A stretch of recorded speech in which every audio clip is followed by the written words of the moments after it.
All trainings are being recorded.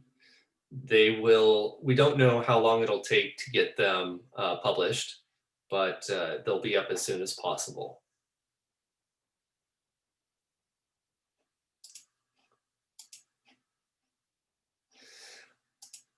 All right, so let's just begin by doing a couple of some introductions.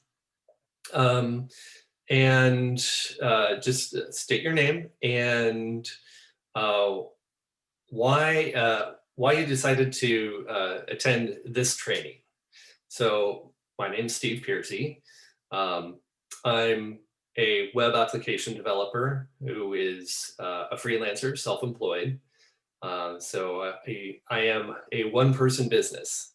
So you'll get perspective as a one-person business pyramid developer. I'm also a core contributor to Pyramid and all the Pylons projects underneath the umbrella. And I'm here today to do training for Pyramid. So with that, let me pass it off to Peacock. Okay. Hello, everyone. Nice to meet you. I'm a Peacock, and I'm connected in Japan, from Japan, and I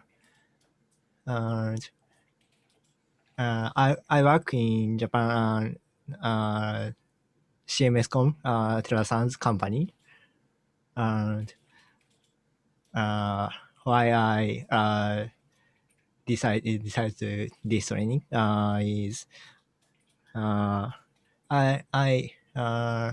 have used Flask and Plone a bit one time, so I'd like to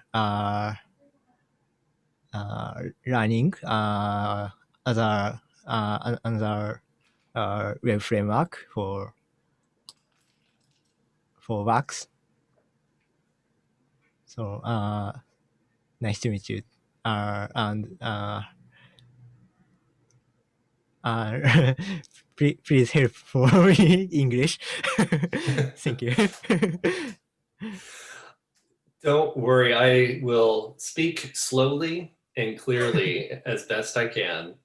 And if you have any troubles, you can also use the chat, and I can use Google Translate to copy and paste something. So if you have a question in Japanese, I'll rely on Google Translate to translate it to English. Yeah. Okay. I used that when I visited in Japan. I was talking into my phone in English, showed it to the waitress, said, and they go, "Oh, yeah, yeah." All right, Lucas. Yeah, sure.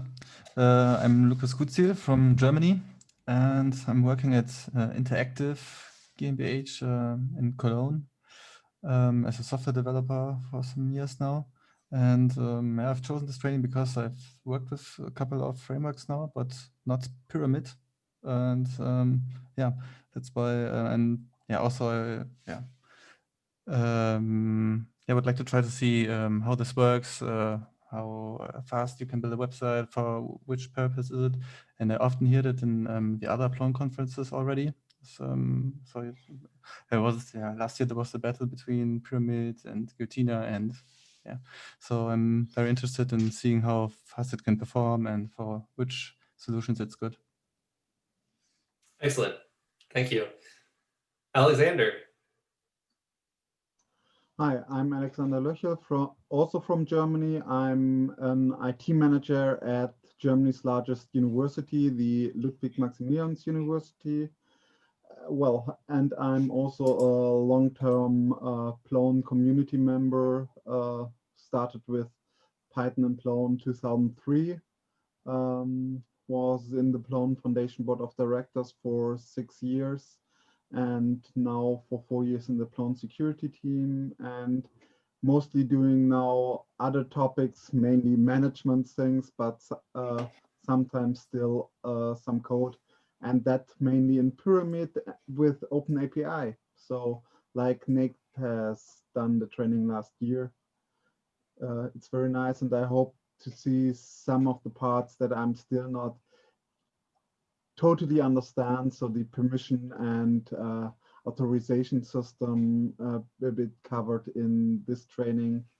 So not much more the overall content and view part, but more some of the advanced parts of Pyramid. Just in case you did not know, Alex, there's going to be a talk on December 9, Pyramid and role-based access control. Yes, I know. I will be there, definitely. Yes, I would highly recommend that you attend that one. Okay, who's next? Jordi. Hi, I'm Jordi. I'm from Catalunya, Barcelona. I work as a tech lead at Benissimus. We are wine e-commerce from Spain.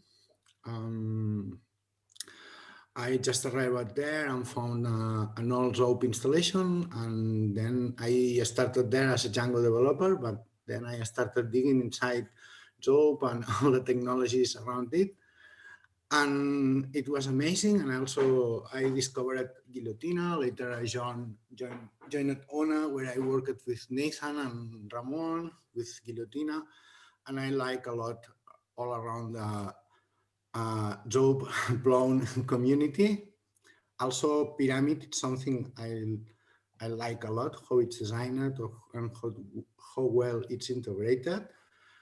And I'm just here to learn things, because I never used Pyramid on everything, on anything. And I just want to start with something. And I'm happy to be here. All right, thank you, Jordi. Talk with Ramon, I thought on Tuesday around Guillotina, plans on the future and how we want to evolve it. Just perhaps I know that Guillotina is another thing, but I'm using it as a web framework, and I'm also super interested in Pyramid, because I know there are a lot of nice patterns to build a framework.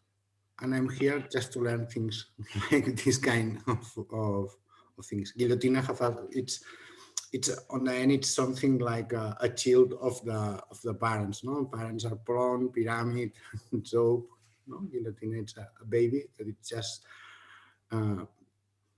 just new and it's starting, and we have to fix a lot of things, but it will. All right, thank you, Jordi. Chris, do you go by Christopher or Chris? Chris would be just fine. My name is Chris Calloway. I'm in Chapel Hill, North Carolina in the United States. I work for the Renaissance Computing Institute at the University of North Carolina. My first Plone conference was in 2003. I used to work with Plone a lot, but for the past several years, I've been stuck on the project from hell, doing DevOps for this Django-based content management system called HydroShare for hydrologists. It stores hydrological data and model configurations and kicks off model runs. And I'm here to take this Pyramid tutorial because I want to do something interesting for a change. Well, welcome, Chris. Thank you. Holden, you're up.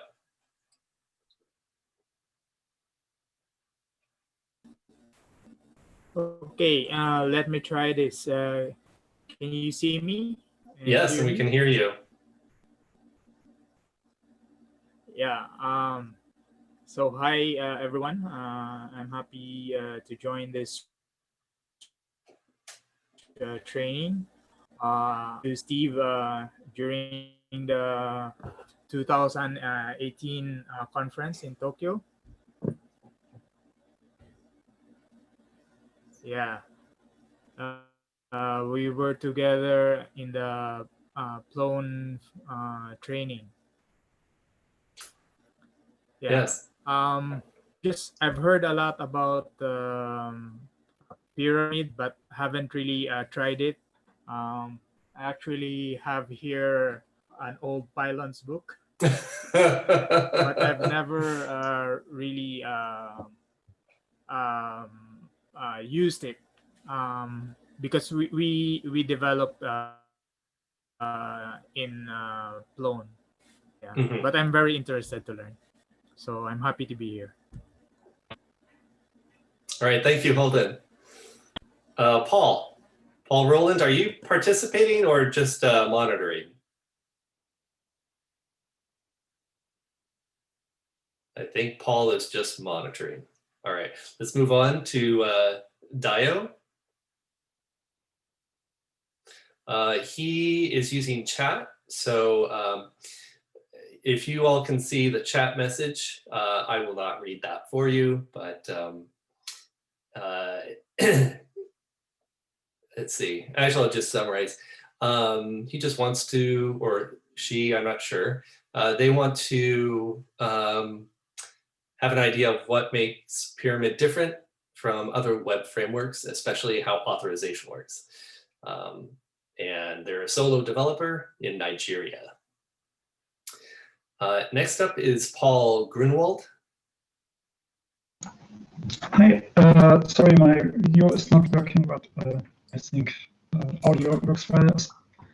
My name is Paul Grunewald. I am from Germany. I work with the university in Dresden as a web developer. My first touch with Pyramid was back then 2014 for my master's thesis. And I was curious about how Pyramid improved over the time. And I also want to refresh my knowledge about Pyramid. Excellent. All right, that's everyone. Did I miss anyone? Okay, so I will be leading the training. I will try to speak slowly and clearly. If I go too fast or if I go too slow, please type in a chat message and let me know. If you have any questions, you can either type it into the chat session, or if you know how to raise your hand, you can do that. And I'm not sure where the raise hand feature is here in Zoom. It used to be somewhere, but I cannot see it now. Maybe because I'm going to members of the meeting, then you have on the lower part the different icons. So for raising hand, there we go. approve, disapprove, quicker, slower, and so on. Gotcha. There we go. And I can also mute people if they're too chatty or forget to mute their mics. Okay. Thank you, Az. And we're going to start off by just giving you an overview of the structure and organization of Pyramid and where we fit in. So I'm going to share my screen with you.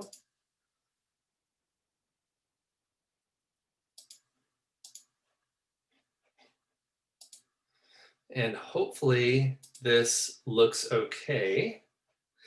How does that look to everyone? Is that too small, too big? Perfect. Excellent, okay. I think I also want to, no, this is good. I want to be able to see everybody's reaction too. There we go. All right, so Pyramid is one project underneath the Pylons project. The Pylons project is the result of a merger between Pylons, the web framework, and Pyramid, which used to be called BFG, or is that right? No, Repos BFG. And it has its origins in Zope. Chris McDonough, who's the author of Pyramid, as well as Paul Everett and Trace Seaver, who were employees of the Zope Corporation at one point. And together, they pretty much started web application development in Python. They were one of the, I'd say, first half dozen or so people who were right at the start. And of course, Plone itself has its origins from Zope. There's a lot of Zope components and interfaces that come from Zope, both of which have found their way into Pyramid and into Plone. Pyramid itself, just give you some resources available. Pyramid is a really small, fast web application framework written in Python. And it has excellent documentation, 100% test coverage, and it has a lot of add-ons. So with Plone, you may have heard of, I think they call them add-ons or plugins as well. In Pyramid, we call them add-ons, and lots of things are available. So as an example, if you wanted to find things about authentication and authorization, you can see that there's quite a few.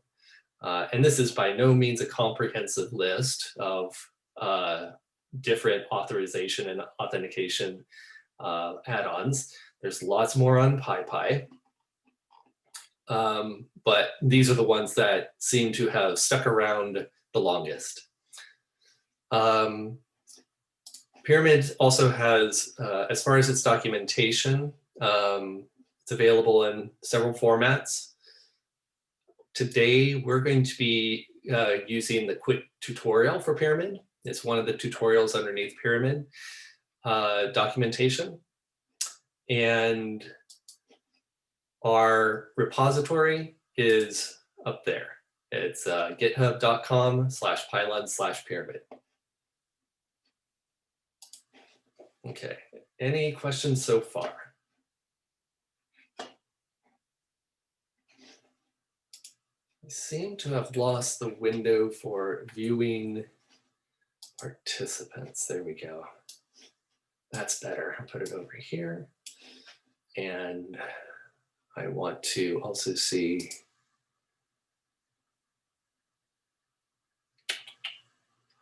where'd the chat room go? Participants. More. I seem to have lost my chat window. Alex, do you happen to know where that went?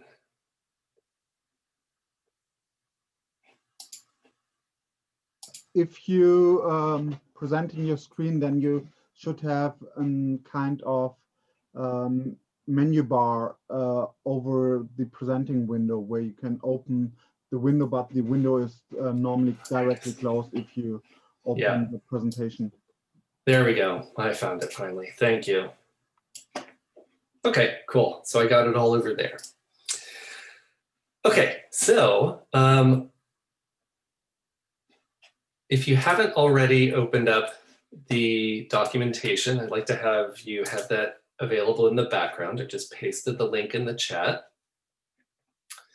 And we're gonna get started, not with this, but with PyCharm.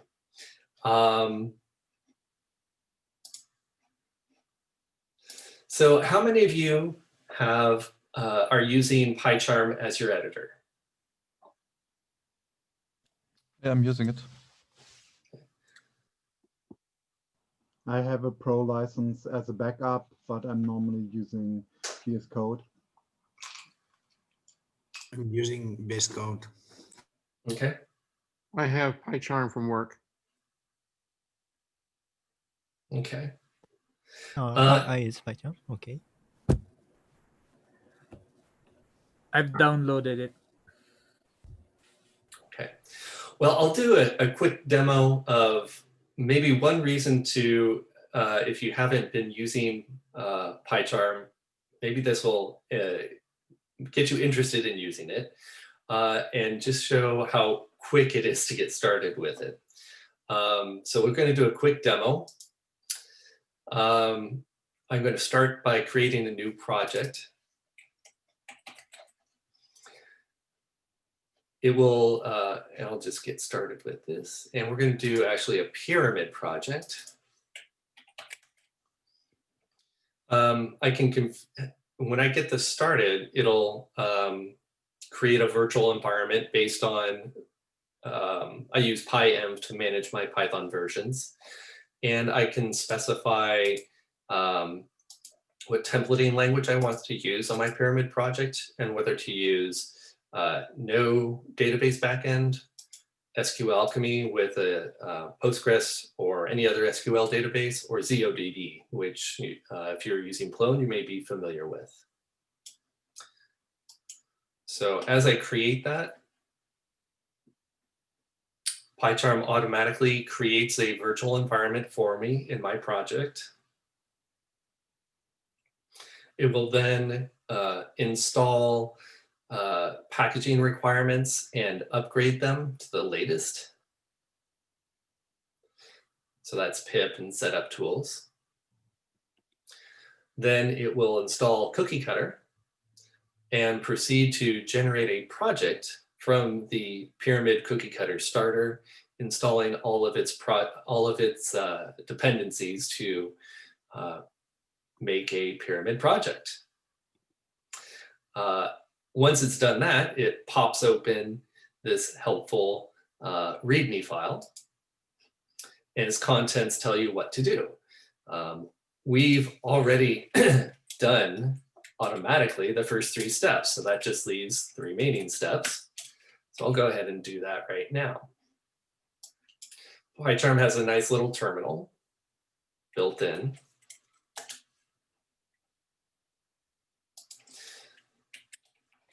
With a database backend, we use Alembic. Alembic is a database migration tool. It helps, by database migrations, I mean that it helps you basically put your database under version control. So you can, instead of manually going in and typing raw SQL scripts or using another database management tool, you can manage it by code and put that code under version control. It's super awesome. Highly recommend it. This will save you many hours and days of frustration. So to start it off, we're going to generate an initial migration, and then we will actually upgrade to that migration version. Now we're going to load the default database. And because we installed testing requirements, we can run tests. There will be a warning, but that's okay. We see that 2 tests passed, and 1 warning will go away in the next release of Pyramid coming out very soon. And then lastly, we can run our project. When I open up a browser window, we see we have our Pyramid starter project running. Welcome to demo. So that's how quick and easy it is to get started with having your very first Pyramid project. Any questions? Okay, yeah. Nyancat, that's a plugin in PyCharm. That's like the #1 feature in PyCharm is Nyancat. The templating language that I was using was Jinja 2, but you can use any templating language that's available. You can even write your own templating language if you want to with Pyramid. But the big 3 are Jinja, Chameleon, and Mako.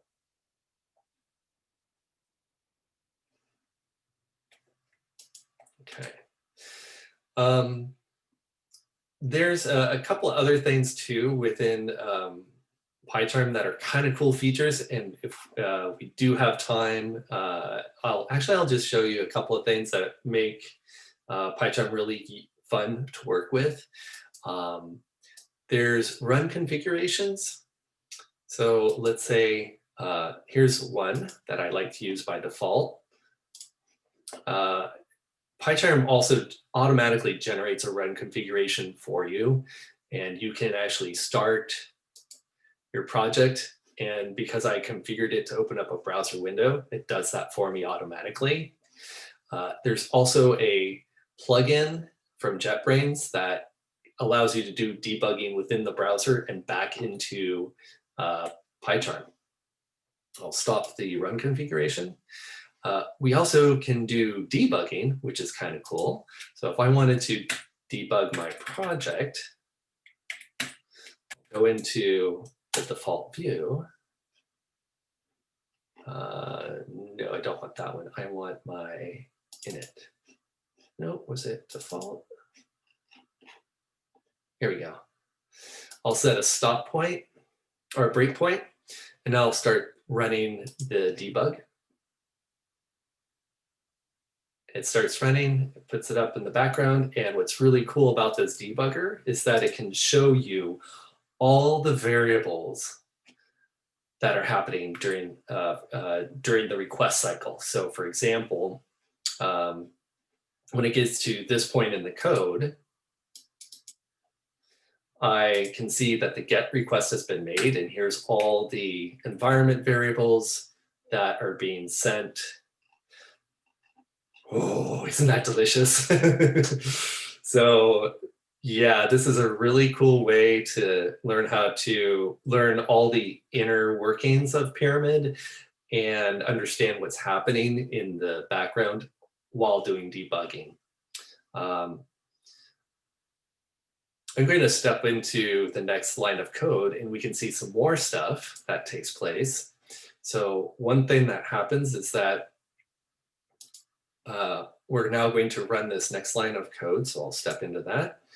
And I can see that a query is constructed as a result of the previous line being run.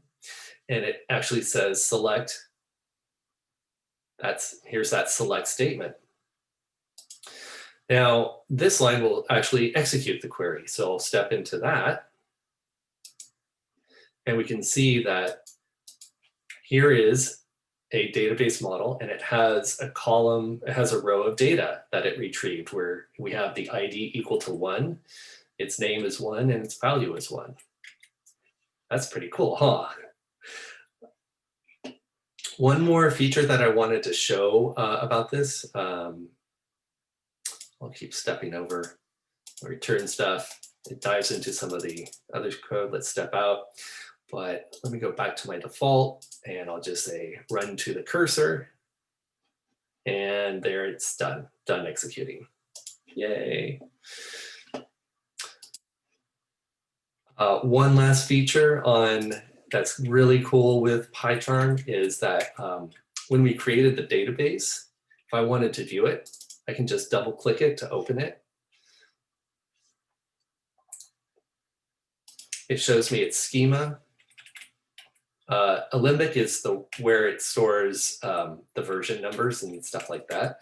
But here are my models, and you can see that my models table has this data. And if I open up the models table, I can actually view it. I can edit it and execute the query. Okay, I'll pause right here if anyone has questions about getting started with a Pyramid project in PyCharm.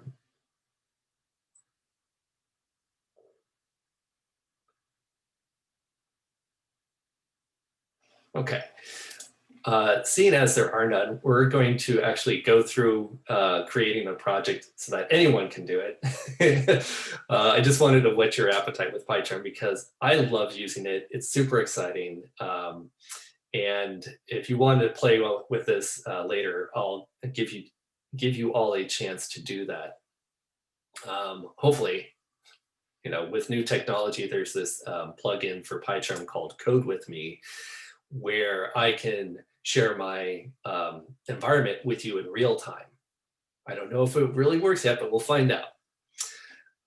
So to get started, I'm going to close out this project, and I'm going to open up a folder where I have all my Ploneconf stuff. And we will get started. So let's go back to our, we got that, we got the schedule, don't need that. Our quick tutorial for Pyramid. Okay, so does everyone have this open in the background? Just nod if, or say yes in the chat or something else. Okay, good. We're going to go pretty fast through this. Let's start with the very first step with requirements. Hopefully everyone has already done this. We're going to be, if you have Python 3.6 or later, that's a requirement. So is there anyone who does not have Python 3.6 or later? Okay, I hear nothing, so we're all good there. You probably have Vemp installed if you have 3.6 or later, as well as pip and all that good stuff. And we are going to be using Unix commands primarily through this tutorial. So you will have to, if you're using Windows, you'll have to adapt your syntax accordingly, but it shouldn't be too difficult. Chris said in the chat about not doing or using VMs, but instead Anaconda. Will you say something about that? Conda. I am not familiar with Conda, so I will keep my fingers crossed. If you if you use Conda for package management, I know that it's a little bit different. That's all I know about it.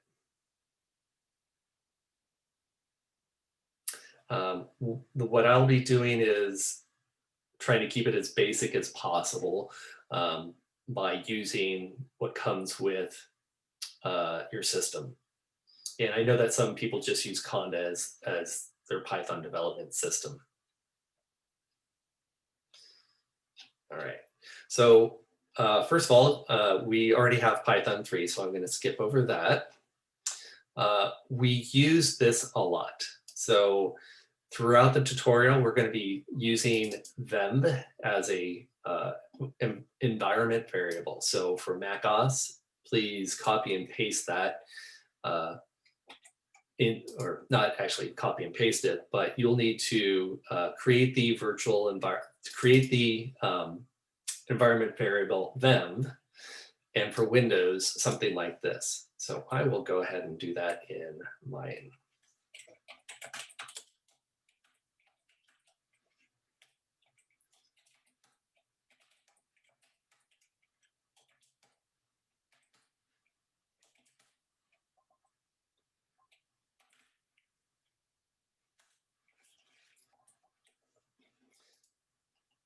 Now I'll go ahead and actually create my virtual environment.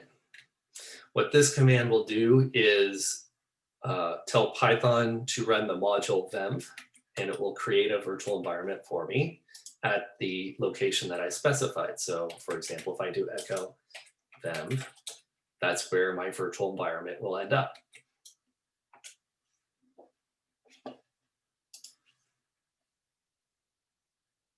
All right, and there we go. Hello there. I'm going to get rid of that because I don't need it.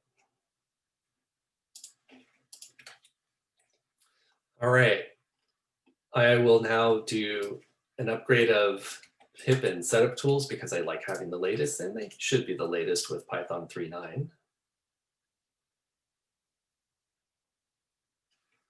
Okay, we're good there. And then lastly, I'm going to install Pyramid as well as Waitress, because Waitress is going to be our web server here.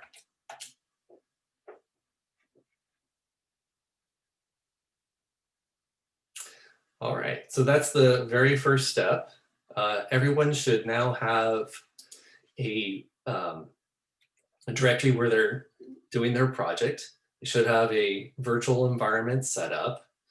And inside their virtual environment, it should have been, actually I'm running 3.7, that's okay.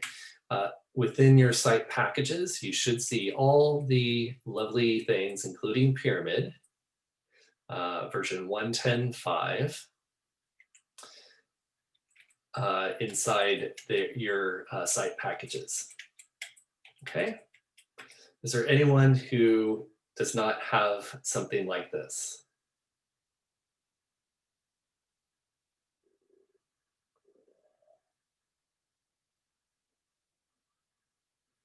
All right, so that sounds good. So let's keep moving. Let's go on to the next step. This is just an overview. Eventually we'll be having a directory tree. What we'll be doing a lot of, so just make note, is that this tutorial builds on previous steps. And as we go through each step, we will be installing, as we go through each step, we'll copy the previous step, and then we'll install that new directory as our project in editable mode. And note that this is the command to do that, and we'll be doing that often. Pip install -e for editable, dot for current directory. And next step. I gave you a quick overview with Cookiecutters, and this is really cool to do too. PyCharm does all this automatically for you, but essentially you just install Cookiecutter, run it, and you have the same options to select a templating language, a backend, and run those same commands that I ran in PyCharm. And that's pretty cool, but we're not going to be doing that because we need to start from the very beginning. So we're going to skip over this one. All right. So we're going to start off with the very, very basic stuff about how to get started. Steve? Yeah. And I have a question before about Cookiecutter and the current template. Do you know who's maintaining that and why it does not at the moment support things like namespacing and the different sub directory structure like we, for example, have in the Plone community packages, so that you normally have a source directory in your package, a test directory differentiated, and then you have the namespaces within, which helps because, as you know, that Pyramid has a lot of the ideas and concepts and the learnings from the ZOAP, and we know that even the Zen of ZOAP, Zen of Python has all the learnings from ZOAP in where they say namespaces is a good thing, we should do more of it. Why exactly is Pyramid not promoting them a bit more in their Cookiecutter section? So first of all, it is the Pyramid Cookiecutter starter is maintained by contributors to the Pylons project. Your second question about namespaces is definitely valid, and it has been discussed. And I just think that no one has, one of the issues is that when you create the project from the Cookiecutter, it's really basic, and it is essentially just a few files. So you'll get a test file, a routes file, an init, and then you'll get your models, views, templates, and static directories. And we don't split those out. yet. That becomes an opinion. And yeah, namespaces are freaking awesome. And we could start doing that. But at a certain point, then we say, now we have to maintain that. And we're telling everyone how to do things. So it's like one of those balancing acts, like how do we get people started without giving them too much to work on? But also we want to have them do the best practices going forward. And what people might end up doing is just throwing it out and doing their own thing. There's definitely an opinion too about, well, do we structure things as a module or as a package? And you know, I have my package within a package, or do I organize everything in my views folder? Do I organize everything in views and models and all these other separate places? So that's another reason why, you know, you might not want to use namespaces. Does that make sense? It makes sense, but well, for the people that maintains larger projects, namespaces becomes a very quick thing, and then you differentiate between the main project and the different modules you have used within. Yeah. Yes, and this is very true. And I think that, you know, at a certain point, you know, the cookie cutter gets you started. It doesn't get in the way of you doing that.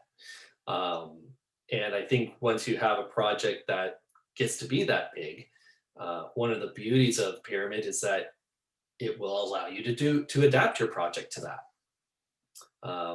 But as far as just getting started, I mean, it is called Cookie Cutter Starter. And it does what it does, and it helps to also minimize maintenance.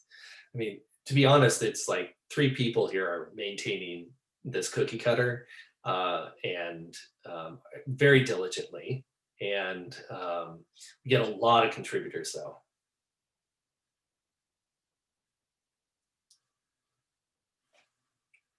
Okay, any other questions so far?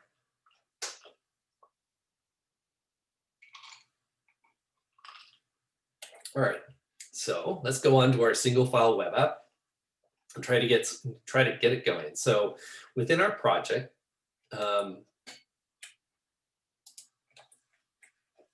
we are gonna create a new directory called Hello World, and then we'll CD into that. All right, so let's go ahead and do that right now.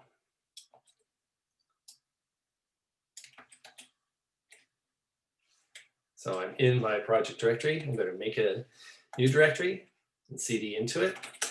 You can see that's where I am.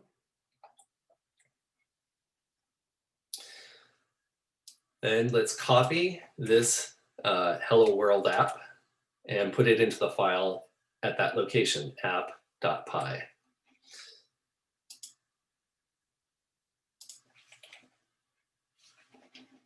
I don't want a new data source. I want a new file. Oh yeah.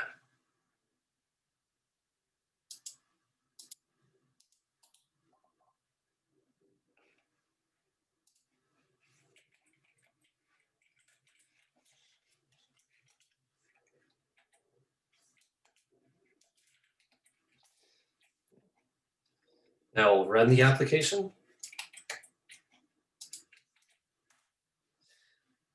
And then visit that in a web browser. And lo and behold, there we are. So let's talk about this with the structure of a basic web application. So with any Python project, we always have some imports. Waitress is our server. We have the config module and the response module. It's starting in line 6, we define a function that receives the request and returns a response. So that's the basics of web stuff. You know, here's the incoming request and here's the response being returned back. We should have also seen when I made the request that, lo and behold, incoming request actually showed up. So when I do a reload, I should see, yep, there's another incoming request there.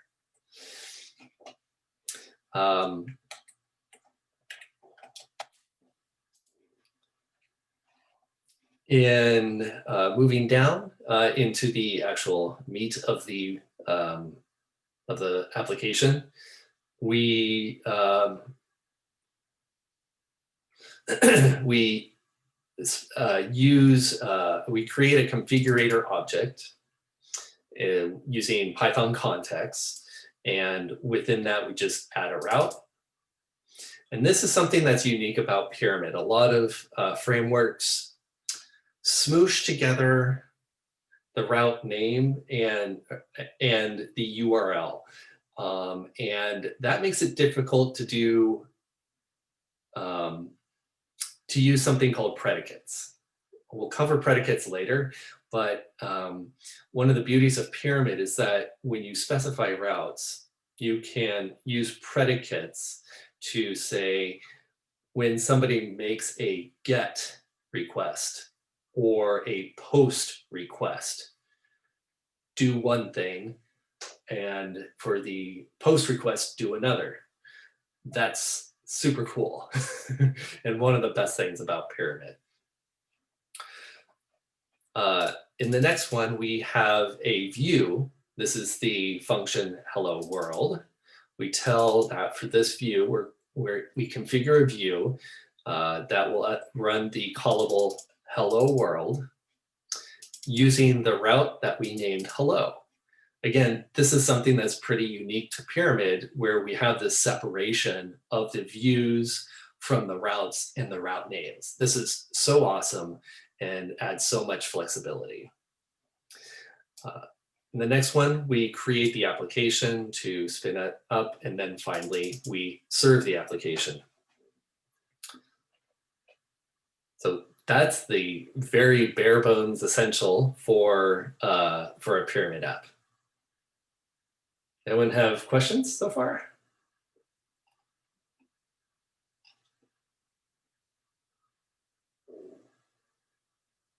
Okay, we do have some extra credit questions. So one thing, if you wanted to spend some time playing around with this, you can, yeah, absolutely. That is very true. In fact, I do that a lot with my web applications. So it helps, for example, Holden's question is, can you have several views for the same route? And the answer is yes. So on a lot of my applications, I have separated the GET request from a POST request. In the GET request, I serve up a web form. And that's just the form it being served up, empty, or it will load data that comes from a database. Then on the POST, when somebody submits that form, I'll have a whole different set of logic that gets executed. So it will validate the form, it will write to the database, it could do some other task. And it helps to keep that separate than having deeply nested logic. And then it just becomes, for me, in my brain, it becomes easier to manage.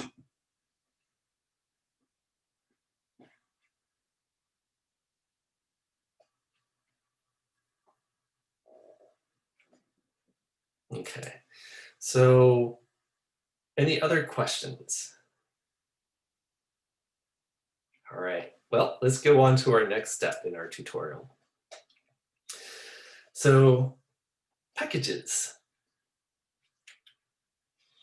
So here we have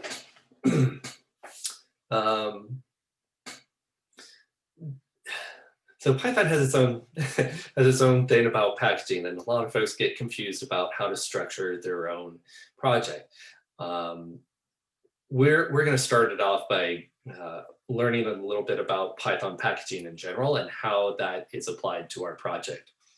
So basically, in our training here, we're going to have a directory for each step, and we'll within our project. So it'll have, our project will end up having multiple directories, and each one of those directories is going to have a setup pipe file, and that will basically inject some libraries and dependencies so that we can actually run our project. And then inside of our directory, inside of the tutorial directory, we will use an init.py Python file, which turns a directory into an actual package. So that's the basic requirements of a Python package. You have a directory name, and inside of that, an init.py file, and then other Python files that are modules within your package. And you can nest those one within the other. When we're ready to install our project, in development mode, we'll run this lovely command and get that going. All right, so let's get started with this step. So what we'll do is we are going to change directory, go up, and then make a new directory named package, and then cd into that. All right, so I'm going to kill that. CD, go back up. And now I should have a new directory package, which I do. And my current directory, if I could type that, is there. I'm going to create a new file, setup.py, and create that in my package directory.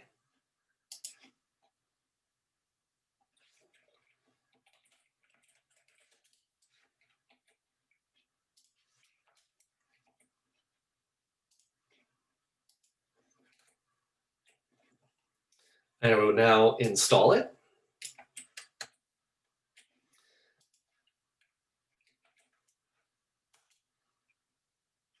Oops, what did I do wrong?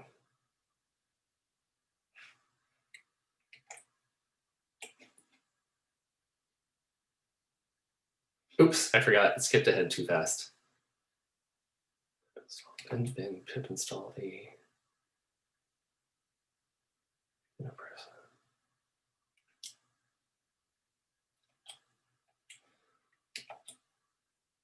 I should have done that in package, setup py.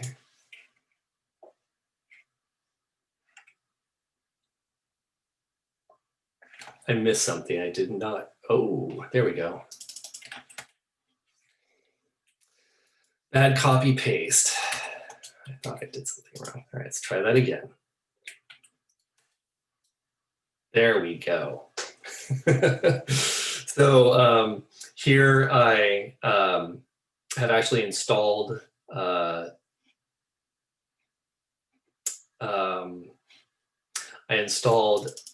tutorial, and tutorial requires pyramid and waitress. So those two should have been installed into my virtual environment, and yep, they should have been, and they're good to go. Now I'm going to make a directory named tutorial. That should show up here. And within there, I'll create an empty, almost empty init.py file. So new Python file, init.py.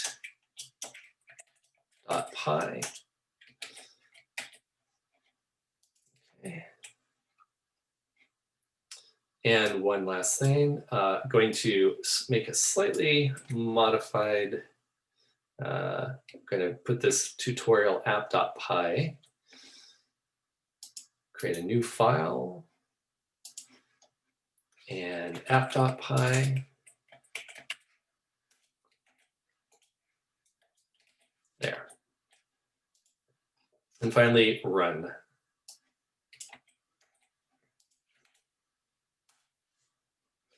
All right.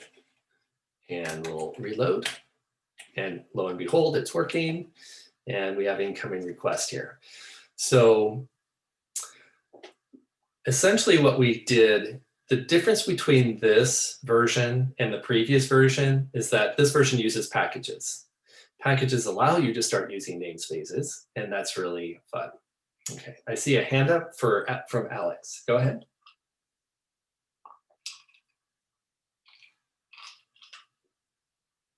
Sorry, I still had the hands up from before. Okay.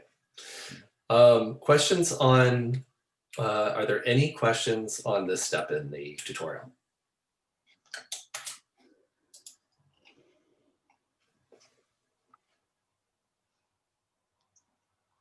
Okay, I don't see any, so we'll keep moving. All right. Let's do one more step, and then we will have a little break, a bio break. Pyramid uses configuration stuff, and configuration is primarily handled using .ini files in Pyramid. So what we'll be doing here is to just basically modify our setup py and to make it have an entry point. And that just tells Pyramid the location of where to find the WSGI app. So let's go ahead and actually do this. So first we will copy the previous step and copy and then cd into that new directory.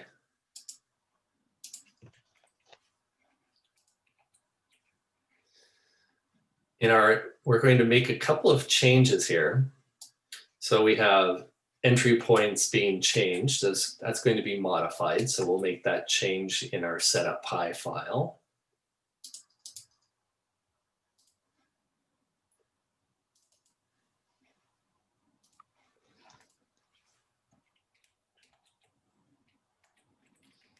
Define the entry point. And we will install our project. And this will regenerate the egg at tutorial.egginfo. In fact, I'll just open that up so that you can see what happens. I think, is it this one? I think it's this one. No, that's not it. Oops. Whoa. I can't remember, where is it? There's an interesting file that changes. There's all the requires info. Yeah. Let's go ahead and run that and install. And it should update the egg stuff. Let's see. Yeah, didn't really do anything. But anyway, we've now actually specified that this is the entry point and updated the links to it. Now let's make a configuration file at the root of our project in ini. New ini file, so do file. Is that it? Development.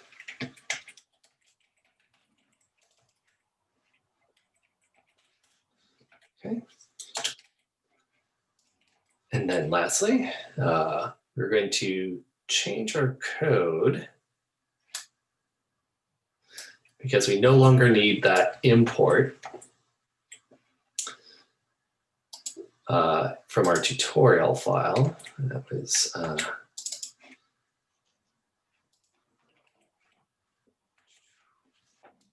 here's our init file.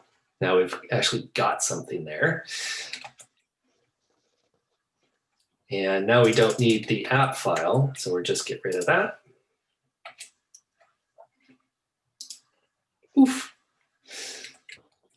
basically moved everything over there and removed the WSGI import. And lastly, we're going to run the pyramid application. Okay.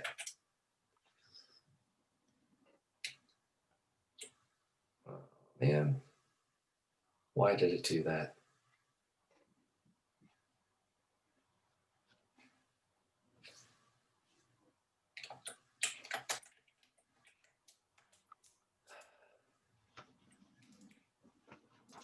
What did I do wrong?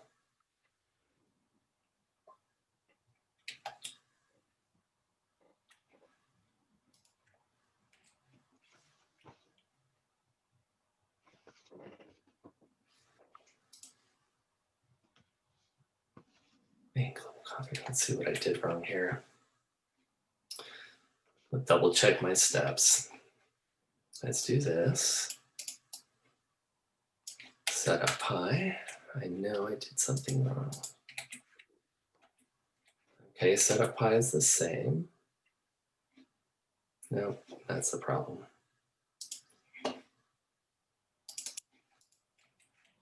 There we go. Let's reinstall that. This is a problem with just me. Install just to make sure, and now run. There we go. That's better. Make sure that you're always editing the right file. There we go. Much better. Okay, so with here, we now have a pyramid app with a configuration file that's basically defines, where our entry point is, and has server configuration, and tells us to basically use the egg and using main to get in, and on what host and port number to listen on. So that's what that configuration does. There's a lot more complex things that you can add to your configuration file, including logging, database configuration, lots of things. Any questions about application configuration so far? Yeah, Jordy. Unmute yourself. Does the configuration support env variables? Can you repeat the question, please? The pyramid configuration does support environment variables? Yes. But it's a little bit tricky on how to do that.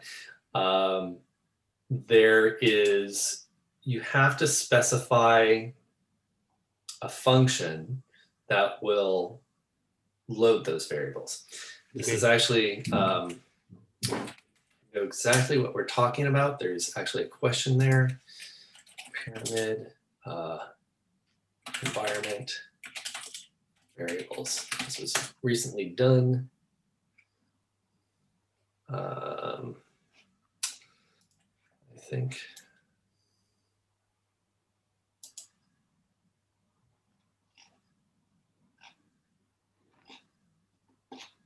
Yeah, so like secrets, that's a common use case, right? Where you don't want to put your database password in your ini file and therefore in your source control. We don't want to put secrets out there. So there's lots of different ways. Yeah, this is a good one.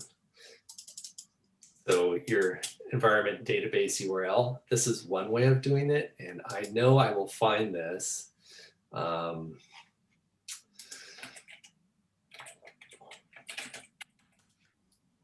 Where I have actually,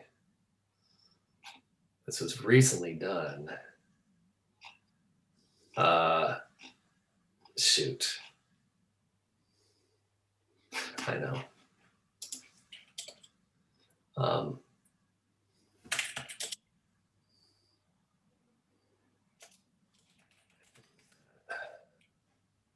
There we go. There's that one. This is one way of doing it. And yeah, definitely this. So let me copy this link for you. And that is the definitive way of how to load up environment variables from an ini file.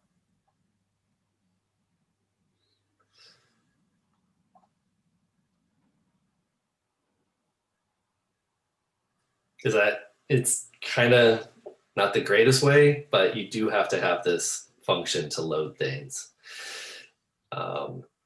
We do have another way. I do have another project. I don't want to show that code to you, but let me see if I can extract that code later too. Sorry, don't worry too much. Yeah, we can just continue. It's something, and just ask it because what I have checked on the last is the trend of having everything on the config being able to be overridable around environment.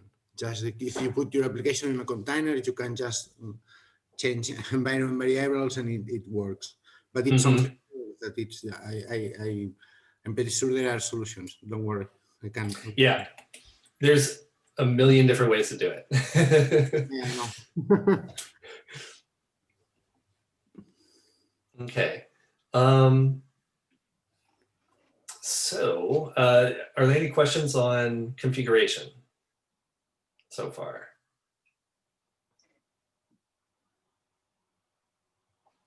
Okay.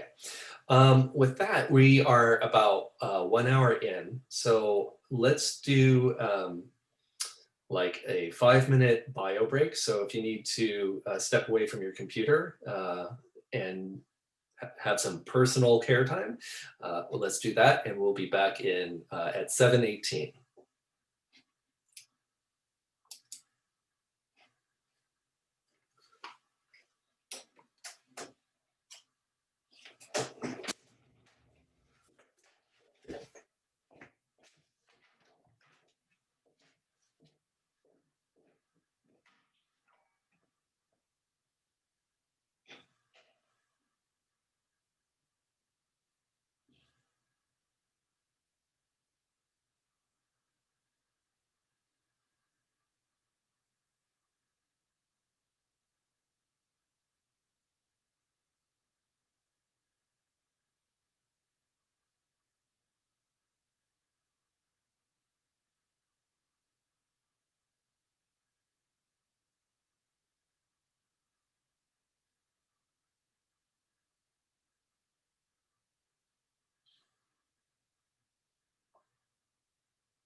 All right.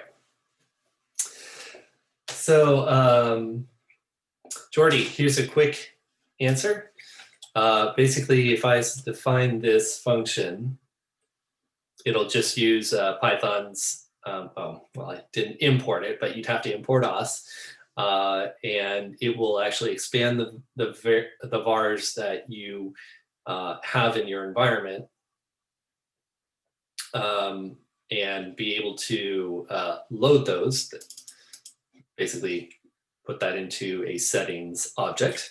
And then finally in your configurator, say that the settings are settings.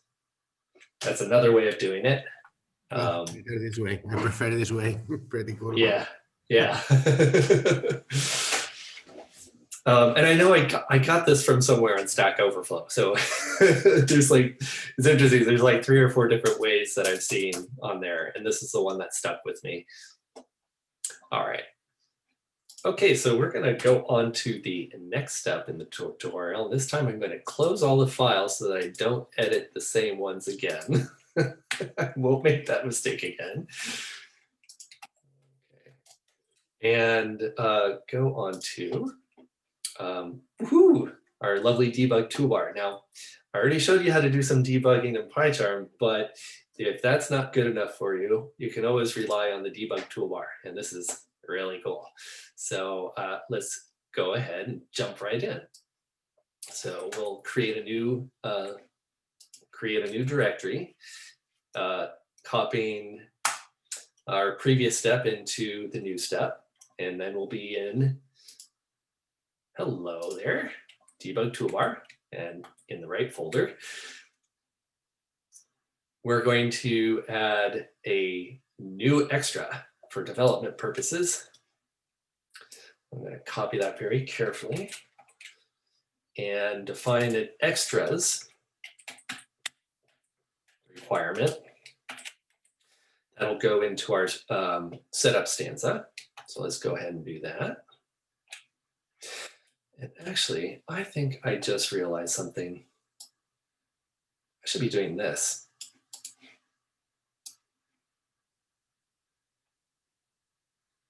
Less flippy floppy.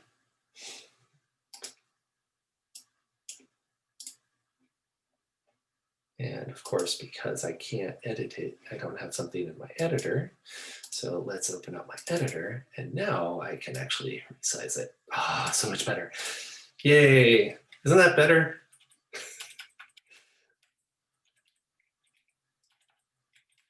Okay, so we'll do paste one. And then add our extras require. By the way, on Mac OS, I have multiple clipboards by using Keyboard Maestro. It's one of my favorite little utilities. It allows me to have up to 10 clipboards and pasteboards. It's so awesome. It makes, going back and forth much easier. I just have to go back and forth once for multiple things. Now we're going to install our project, but this time making sure that we specify that we're going to install development requirements. When we specify what requirements we're going to install, it will install whatever is required for the package. And then by virtue of dev, it'll say, okay, we're going to install dev requirements. All right, this is basic Python stuff. So let's go ahead and do that. We should see that, lo and behold, it has actually installed our tutorial and some packages to make it useful. And then we're going to change our configuration in our development.ini file. So let's get that. And here we're going to say, we're going to include the pyramid debug toolbar in our configuration. And that's pretty much the only thing that has changed. And finally, let's run our application. Okay, and let's load that. And woohoo, look at this. We have a shiny new debug toolbar. What happens when we open that up? Whoa. We actually get to inspect a lot of really cool things. So if we had logging enabled, we'd have this logging tab active. We can check that out when we add our logging step. If we has an SQLAlchemy tab so that you can actually look at the SQL statements that are being generated. If there's an error, it'll have the traceback. You can inspect request bars.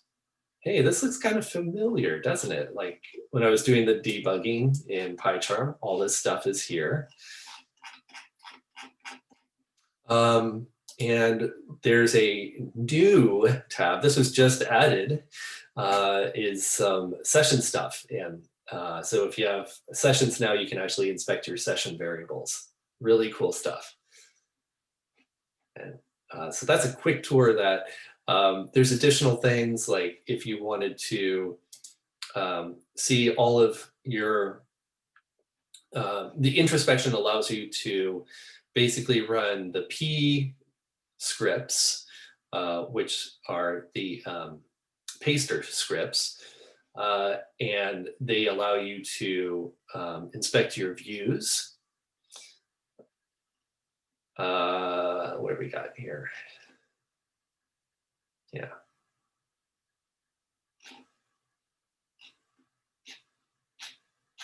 Anyways, huge amount. Oh, some routes and predicates.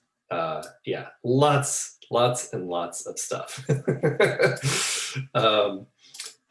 You can see this is nice to get a nice little list of all the routes that you've defined. And if we look in our tutorial init.ini, we can see that here's our route, name, and pattern. That's cool. We can see all the settings that are loaded. These are usually default settings. We don't explicitly set them, but in our .ini file, but we can override them in our .ini. And if you've defined any tweens, and debugtoolbar is one of those. And finally, this is really helpful if you don't know what packages are installed. You can see what's actually installed. Okay, one other thing too is that for every request that you send, so if I reload this, I will get another request showing up. And each time I do a request, so like if I try to go to foo, I get a 404 not found. And I can see that in the toolbar. Okay, are there any questions on Pyramid Debug Toolbar?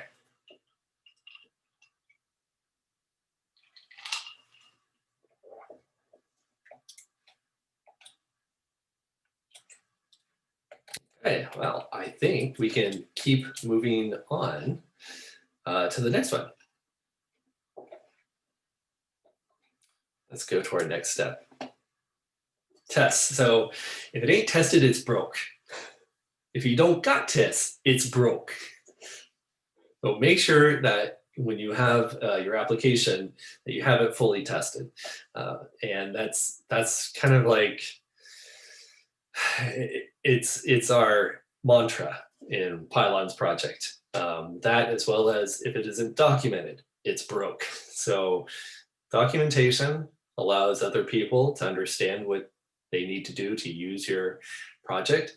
And tests are a great way to verify that what is working stays working, and what should not. And it actually is a really good way to learn like the history of a project, like why you do things a certain way, because I've actually been able to do some like deep dive into source code to understand, oh, that's why they do things a certain way, and by reading tests. So yeah, tests are not the greatest. They're not fun to write, but at the same time, they really do. Your future self will appreciate the work you put into them. All right, so let's start doing that by creating some tests here. And we'll just do something really quick. And let's stop this. I'm going to close the current file so I don't get into that again. And we'll copy the previous step into a new step.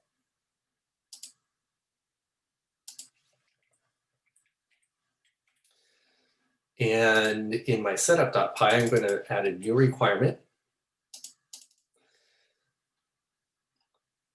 in my development area. Now, notice how I'm also like adding requirements as my project grows. This is something that you will do a lot of.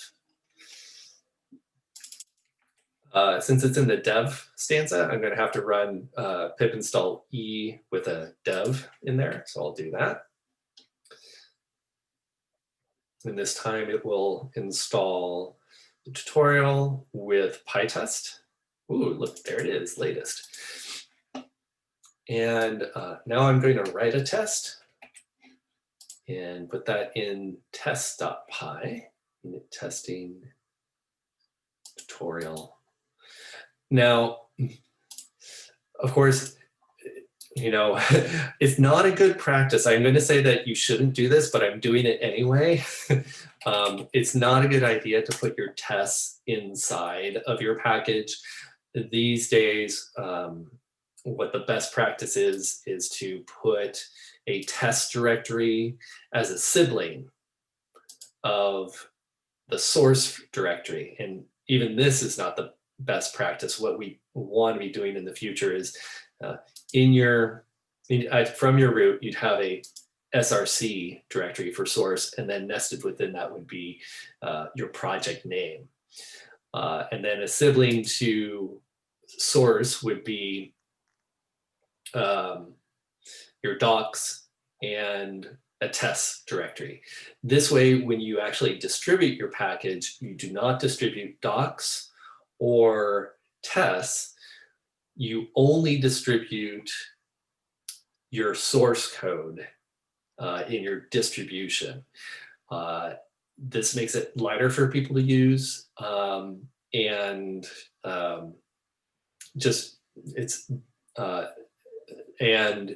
if people need to actually do development, they can go to the repository to clone it and do it the right way. There's a hand up, Alex. Yes, I just want to underline what you just said, that you should have on the same level the source directory, the test directory, and the document directory. I originally came from avionics software development, and if you ship any debug or testing code with your production code, that could harm your product very, very hard. So you should always separate it, and the best way is to do it on also the file level system. So have it in separate directories. Never have tests in your actually runtime source directory. Yeah. Yep. And this is exactly what Pyramid has done. In a project that I'm maintaining, we Deform, that's on our bucket list. We need to reorganize our structure. But the reason we haven't done it is that we're currently supporting 2 versions.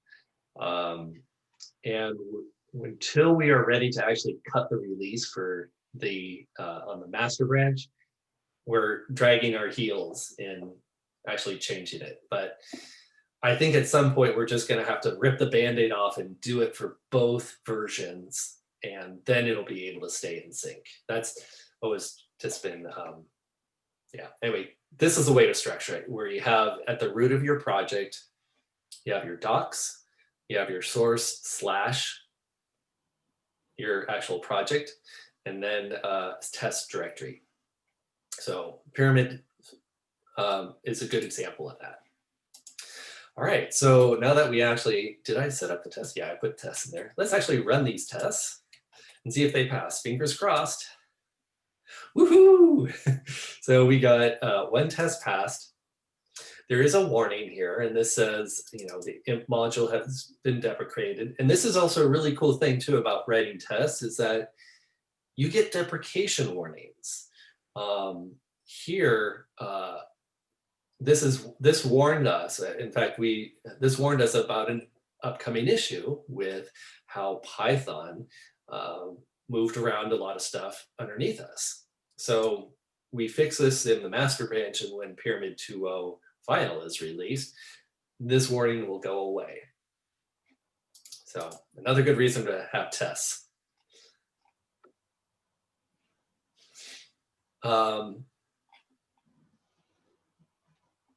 So when you're writing test 2, I want to, a lot of our testing we do is class-based. And we also recently, a lot of our Pylons projects have switched from using nose tests, which is no longer maintained actively, to PyTest. I just switched Deform from using nose test to PyTest, and it was super easy. All I had to do was say, we're going to use PyTest as a test runner. And all the tests still passed, and I was super happy about that. But a lot of when you write tests, you will always have some kind of setup thing that'll set up your application or set up it executes every time you run your test suite or just a single test. And then at the end of the testing run, it'll tear down whatever you have specified it to tear down. And your actual test is just something that will run the test. And in our test, we're just saying, okay, we're going to do a quick import. We'll send a dummy request. We'll get the response from that request. And then we're going to make an assertion that the response's status code is 200. Okay, and if we were to actually run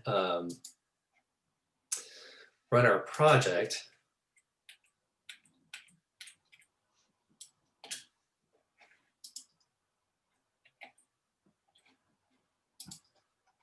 and send that same request, we should see that the response is, in fact, a 200 response. Okay, questions on that?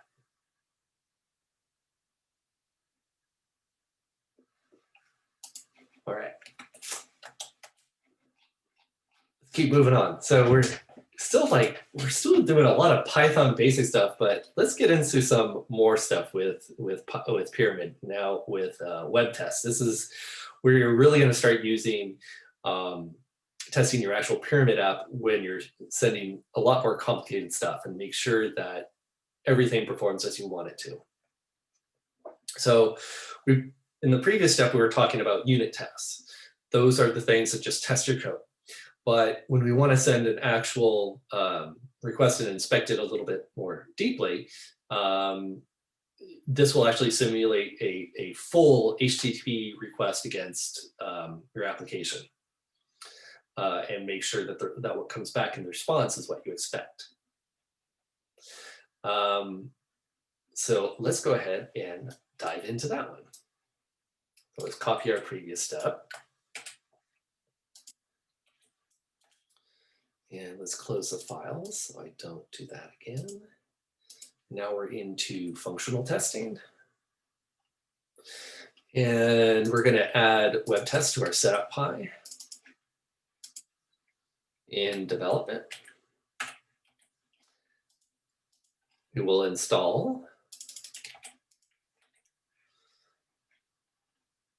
and extend our functional testing test suite.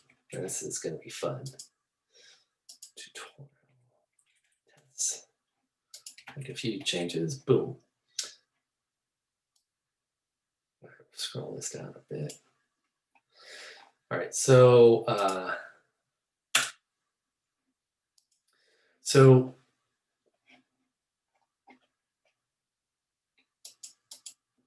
let's go ahead and now run those tests.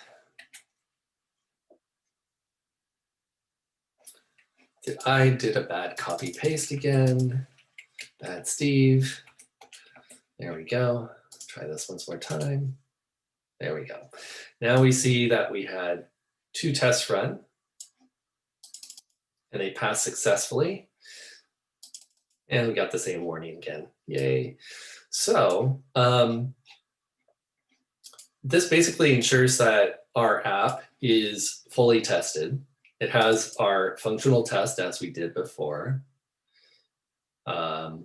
It sends a request to the root and make sure that when we get the response back, that we actually have some text in there that matches up what we expect and has been defined in hello world. Yay. And that is exactly what we're getting back. So I really encourage people to learn about functional tests and why they're so important. Yeah, super important stuff to know. Questions on functional tests?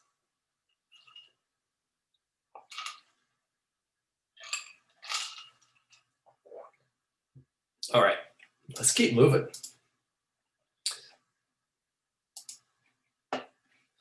All right, well, let's go on to now some fun stuff with Pyramid. We're getting into moving out of Python basic stuff into Pyramid basic stuff. So we're gonna go into more details about how we handle views in Pyramid. And so let's get started on that. We'll copy our directory. We'll install. And now we're going to change our init.py file. So we're going to go to views, change our init.py. And this time it's going to be a lot shorter because we're removing this function. We're basically going to be moving this function into a view. Okay. Now let's add a module inside of tutorial. So we'll create, first I have to create a directory, or no, views, tutorial views. So to new file, Python views.py, and we'll add this.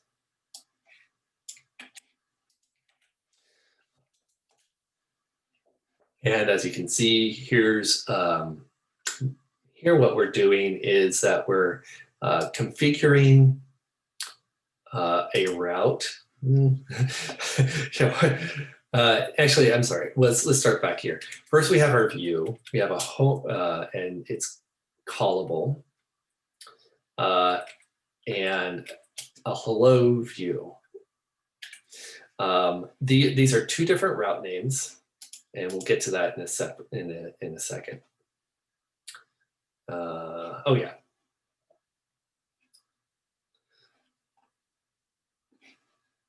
I skipped over this part. I'm sorry about that.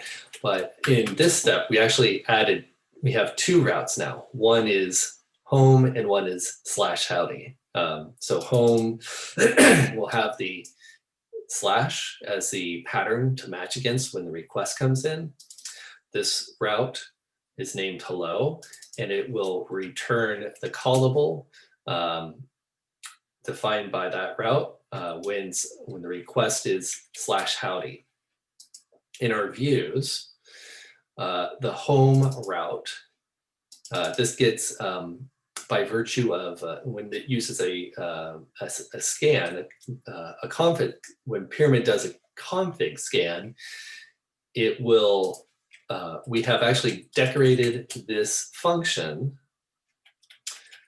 with the route name home. So when the route name home is called,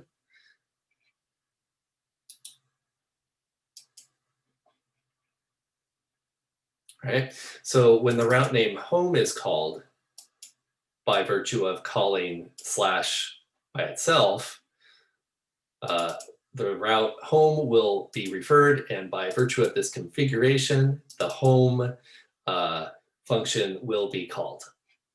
Similarly, when /howdy is requested, the hello route will be invoked, and by virtue of configuring this function with the route name of hello, the hello function will run.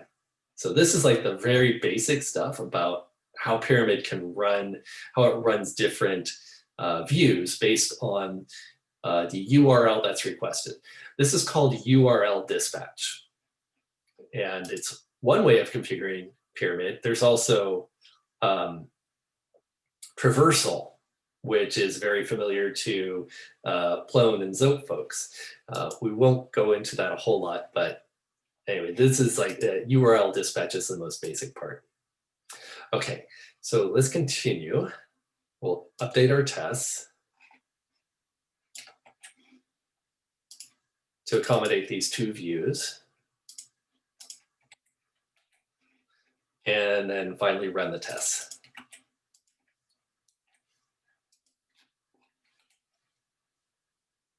We have 4 tests passing. Yay, that's good stuff. Let's run our application. And okay, it's running. And we're going to visit it in 2 places. First, the /, which is the home route, and then the hello howdy route. So home, yay, we get visit. Let's go visit hello. Let's go back to home. Yay, we're visiting our routes. Isn't that cool? All right, so that's it for basic view and route configuration, and how we handle views as they come in. Questions?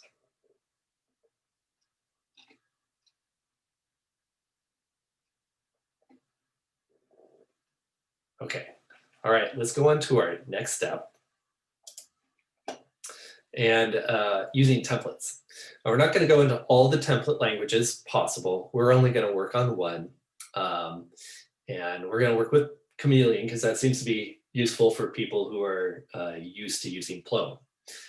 We could use Jinja or Mako. Those are add-ons that are available, but we're going to be using the Pyramid Chameleon add-on in our project.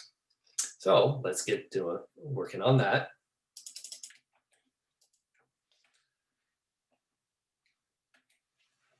We'll copy that. I'm going to close all these so I don't go into that again. And go into templating.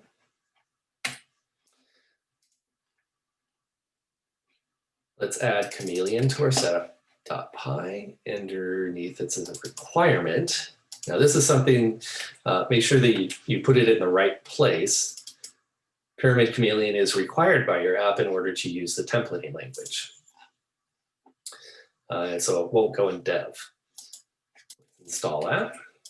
We'll install Pyramid Chameleon as well as its dependencies. And it did, in fact, do Pyramid Chameleon as well as Chameleon. Okay, see the hand? Yeah. Is it really necessary to have a templating language in the system? Or can you just turn it off? Because if you're using, for example, Pyramid with OpenAPI, just as a REST backend, you don't have any templating serving to the front end. That's correct. So if you were going to be using Pyramid as just an API, you could have it just return a JSON formatted response. But yeah, so you don't have to use any templating language, but yeah. All right. Let's make sure that we configure. I'm going to go back over here and configure that. Let's get all that copied. Templating in it. We're going to add Pyramid Chameleon and include that in our configuration. We can remove that HTML sloppy stuff from our views.py.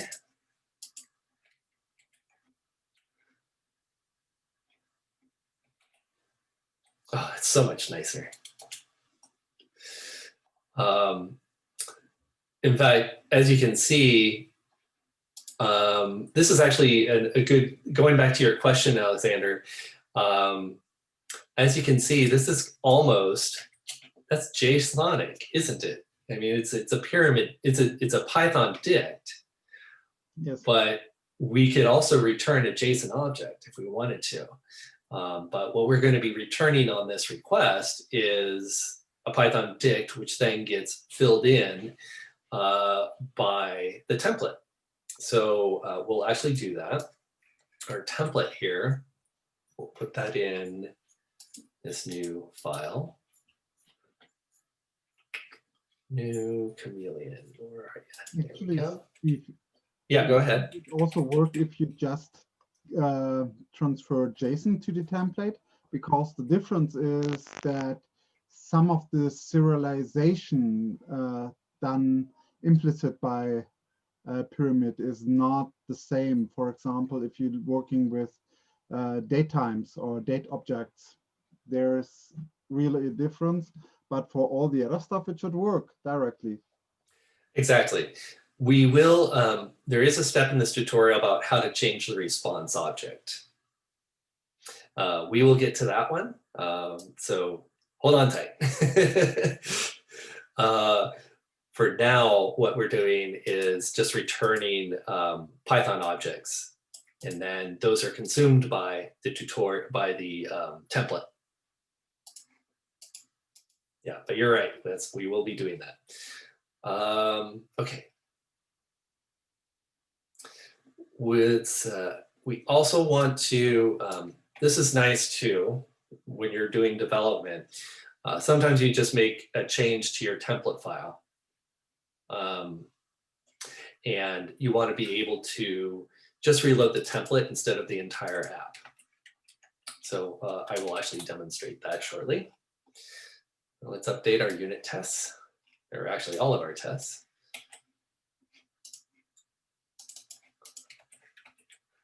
And let's run them. Make sure they still work. I messed something up. What did I do? In views file. Yeah, I have a import mistake. statement is broken. Thank you. And PyCharm helped me find that as well as Peacock. Yeah. All right, stop arrowing. Yeah, I didn't. Just ignore that. Anyway, let's run that again.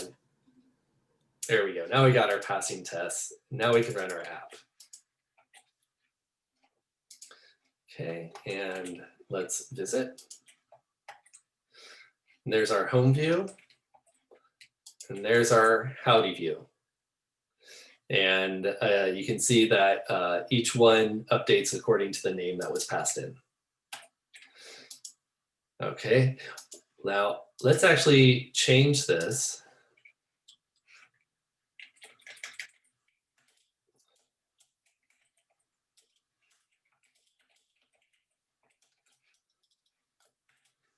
I'll save the template.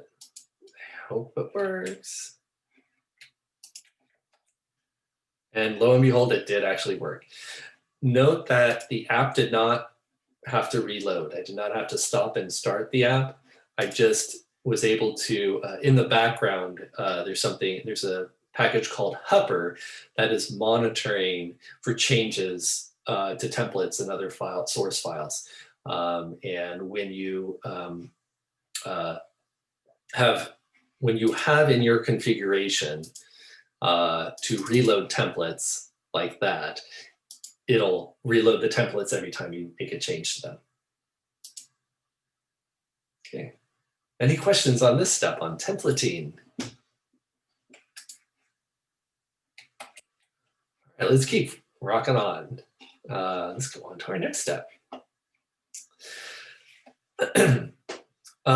So how we get into actually, this is more of a Python type of thing, but our views are going to get really sloppy if we just have a single views file. So, we're learning how to be better developers by starting to use classes.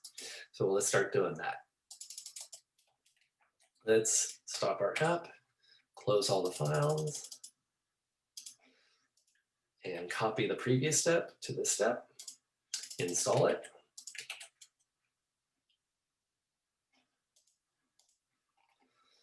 And let's add a class view. So convert this from just a bunch of functions. I didn't select it all again. There we go. There we go.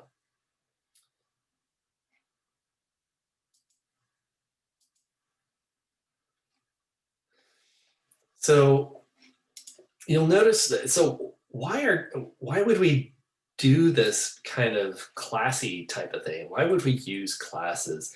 Well, the cool thing about using classes is that in your init method, when you say you're going to, what this does is that it establishes that this object is going to be available for all of your methods, right? So that's just a basic Python thing. Let's update our tests.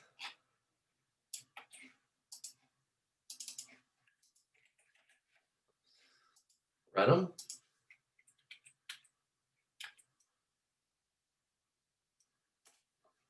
They should all pass, and run our app.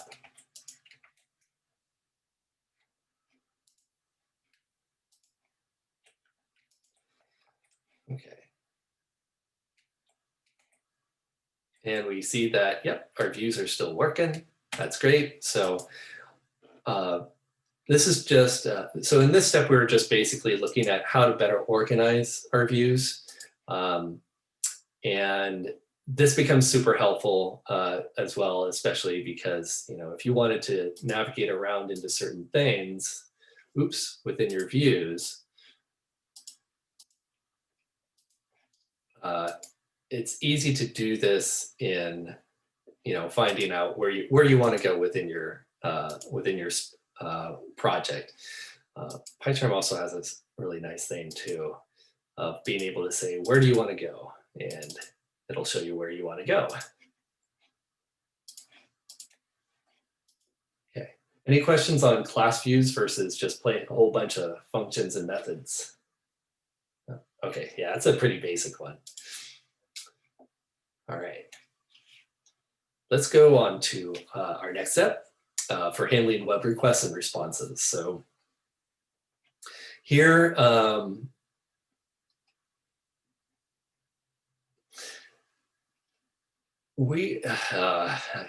don't want to get into that one, but we will go into, I'll get into some more details in a minute. Well, let's start by just copying the previous step. As always, let's update our init.py.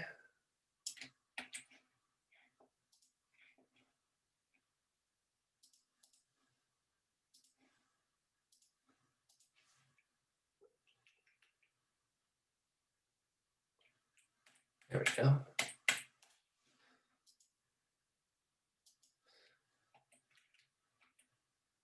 Okay.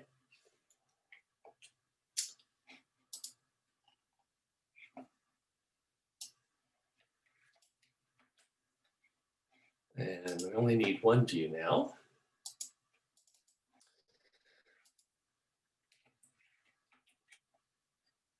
Okay.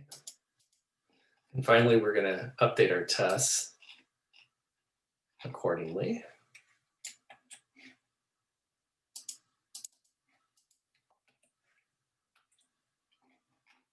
Yep, got it all. And run our tests. We have a new test here. 5 tests are passing, and finally load this. All right. So let's see what happens here. So first, hi home view, how's it going? That's pretty cool. Let's go to, did it actually redirect me? It did not redirect me. It should have. I think I need to change that. Did I mess up? I think I messed up somewhere. Hold on. Where did I mess up?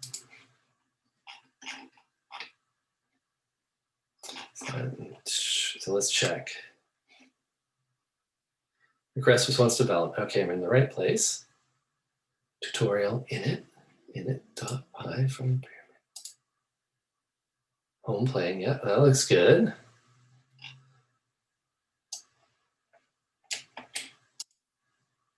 Tutorial views. Oh, there's problems. Oh, that's fine, actually. HTTP found location. So it should have redirected me to Plane, but it did not. Try this again. Okay. What?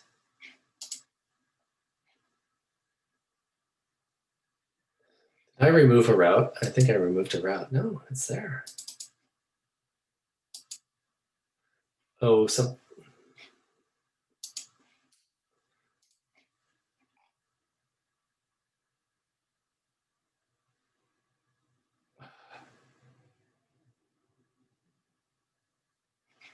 it scans the views.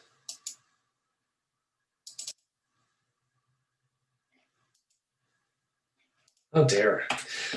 You know what? Let's take a pause here because we haven't. We've come to the hour. Let's take a 5-minute break, and I'm going to figure out what the heck I did wrong here, and we will resume in 5 minutes. So at 8:05, let's come back.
So while we are still on break, as we have people from all over the world, how is it with your time and so on? So Peacock, ima nanji desu ka?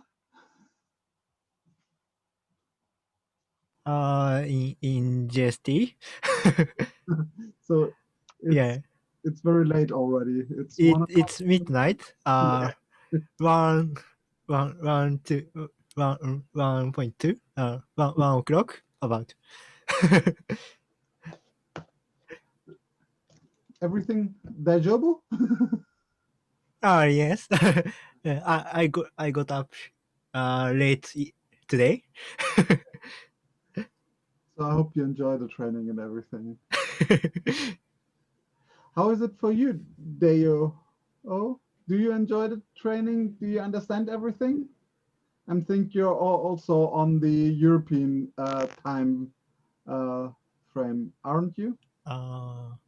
Yes, I enjoying and understand this program.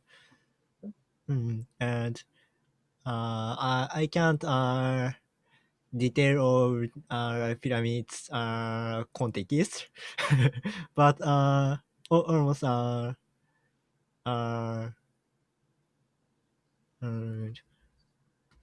excuse me.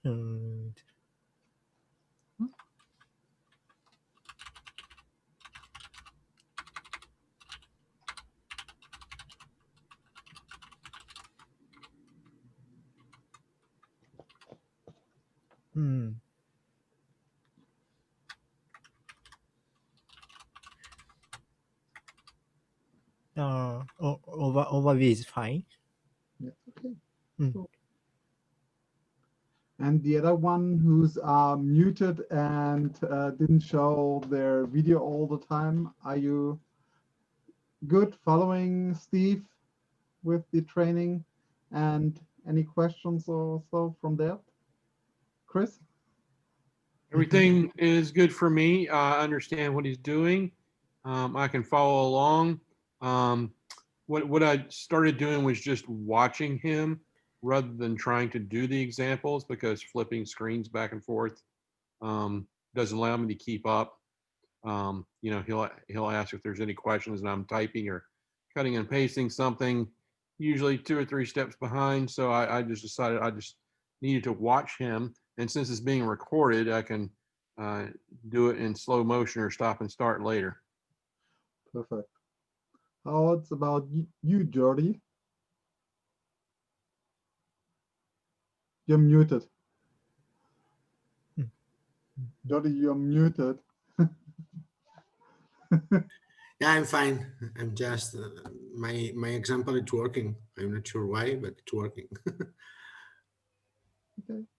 You will figure it out.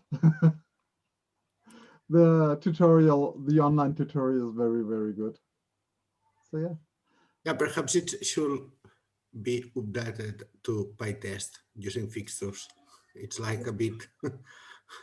I'm not using it right now to unit test. Yeah. So we had one of our other attendee from Japan has to get up early, so they just signed off Holden, but he'll be watching the recording. As far as my mistake, I forgot to install my project, so I was running the previous step instead of the current step. So once I installed my project, I was then able to reload it. And then when I visit the URL, oops, I guess I should start it, huh? It does redirect the route to Plane, and then it says, hey, there's no name provided. So we need to actually provide it with a name in the request. And we can do that by saying, here is a get parameter with its name called name and its value as Alice. And when we go there, we say, oh, here's the URL, and it says with name Alice. Yay! And that is exactly what we defined in the body and what we should return. So basically, this step is saying, here is the URL, and we replace this string with the pyramid object request and its property of URL. And the second string is replaced with name, which we get from the request params object by getting the key name and saying no name provided, or what is actually provided if it is provided. Whew. That's a lot to absorb, but this is where you get to like, oh, wow, I can do a lot of things with pyramid.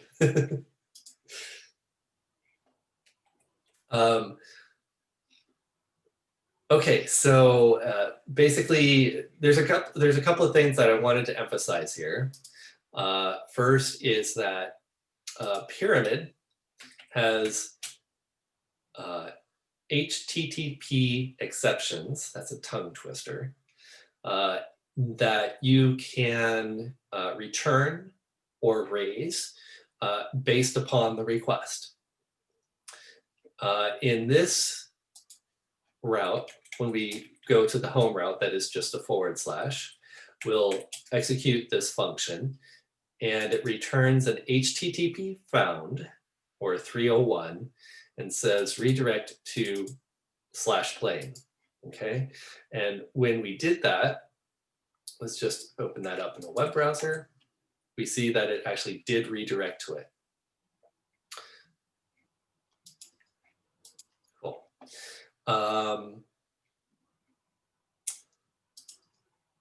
Let's see, anything else to kind of emphasize here? I think another thing to be aware of is that the request object has a lot of properties, and you'll be diving into that a lot when you start using Pyramid in depth. So one of those properties are all the get parameters. You can get all the post parameters. You can, I mean, the request object has a lot of stuff attached to it. So this is going to be your primary thing to look at. And just as some additional information, when you want to really dive into what's in the request object, the documentation shows exactly, these are just a few of the things that are attached to the request object.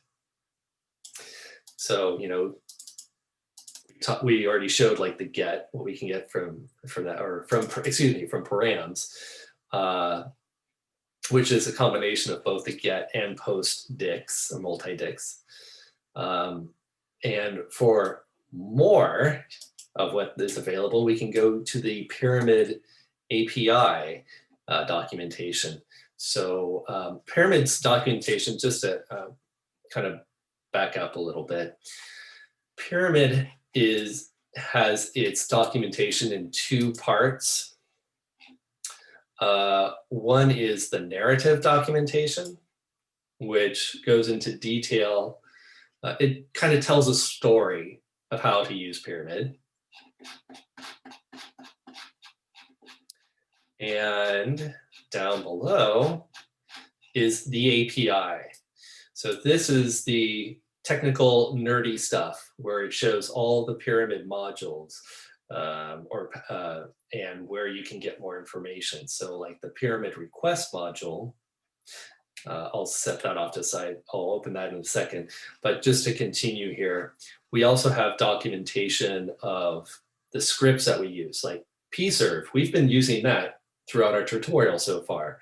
And there's other scripts that are available as well, like how to find out what all your views are if you don't want to run the toolbar, but you want to introspect your application. This is how it's done. And of course, all the change history and other gobbledygook. But anyway, back to the request. That's the class, and then all of these goodies. Session is also going to be useful for those who want to know about authentication and authorization. We have in Pyramid 2.0, we're going to be, we have a change to this. These these are still useful. We haven't removed them, but they will become deprecated at some point. But for now, there's a new object called identity, and that will become the way of working with sessions and authentication objects. So I'm not going to cover that in this tutorial because it's still, it needs to be released before I can actually go into it, but it's a coming. So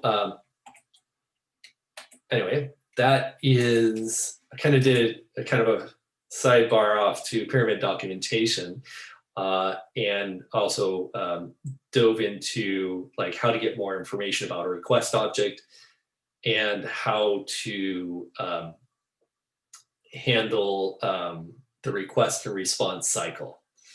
Lots in that. So I'm going to take a breath here and see if you have any questions on this part.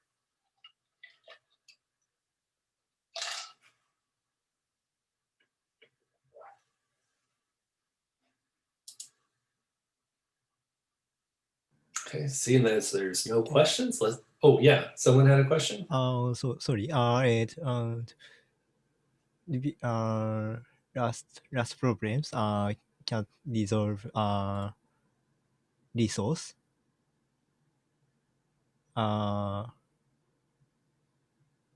Before the break, it's 404. not found? Right. So with that one, my mistake Yes. was Mhm. I forgot to install the project. Install? So Is AW install? Okay. yeah. And then I forgot to do that. So when I started to serve my project, it was serving the previous project and not the one that I wanted to, not the current one.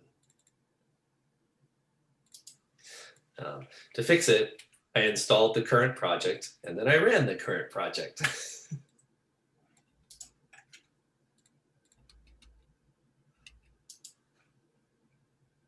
Okay, any other questions?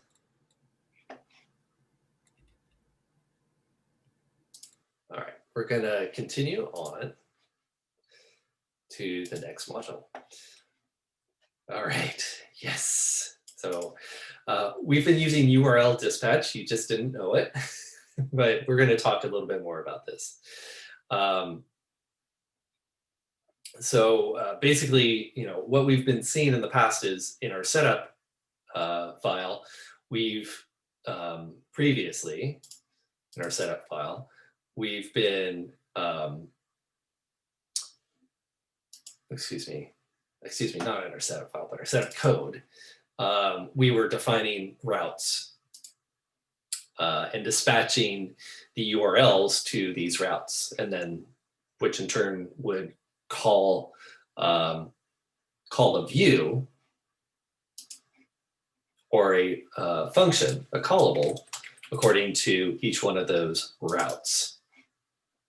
Okay, so here we're going to do a little bit more because, hey, this is great and everything, but, I don't want to have to define like slash view name slash, I don't want to have to define every single route name, every single route when I want to pass in some parameters in the URL.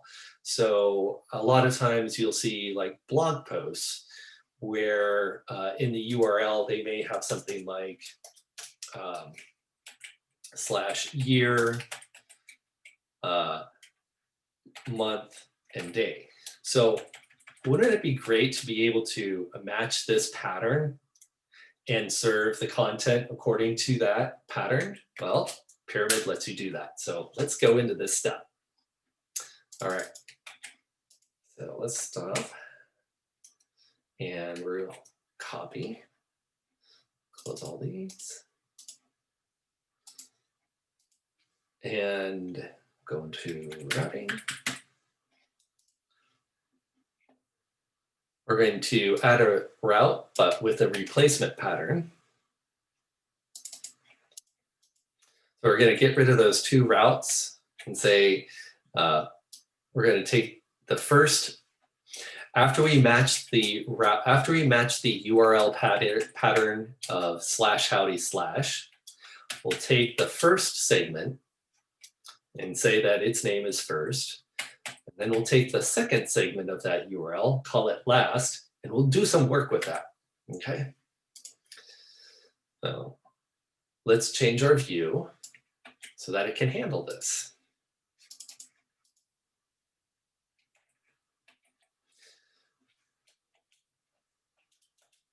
All right. Now here in our view, remember we had first and last as the, let's split this so that you can see.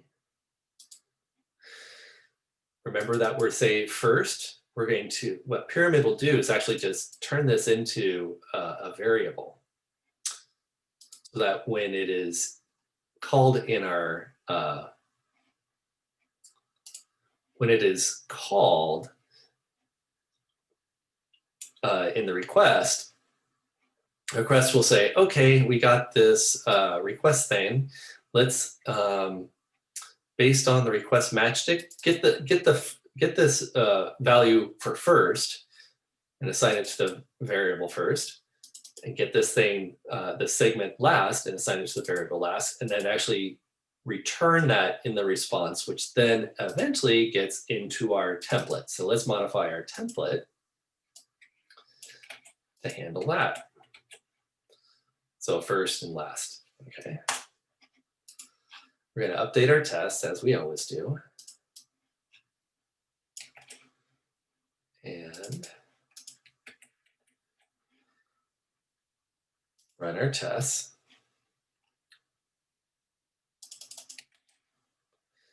Did I do setup Py? I don't think I need, no, I did. Okay, good. Pip install, I want to make sure I did that. I don't think I did, actually. I did not do pip install. Don't do that, Steve. Okay, I'm gonna install. And now we have 2 tests. Yep, that looks good.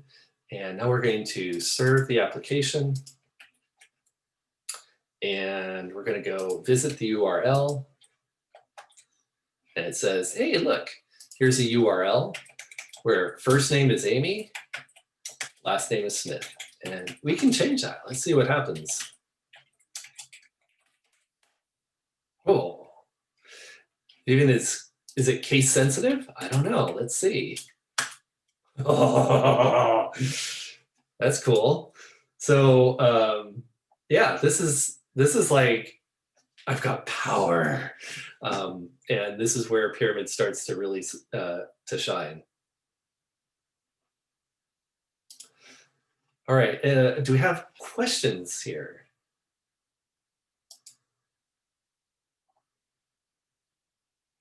Sorry, I have a small question. Yeah. I just want to try to understand why why we are not attaching the row definition to the view config decorator. Yeah, Pyramid doesn't do that because predicates are useful. One reason is that you want to be able to assign multiple views to a single route. So when we get into predicates, you'll see that will actually come to light, and you'll have that aha moment. So we'll get to it, hopefully. Yeah.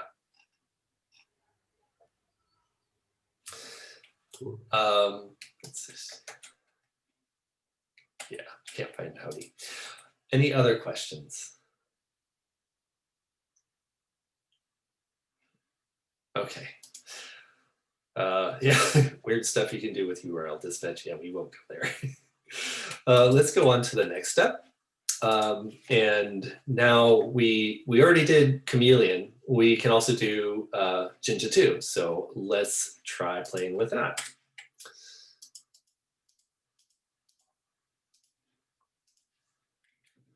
Okay, so let's go back to our previous step and copy it.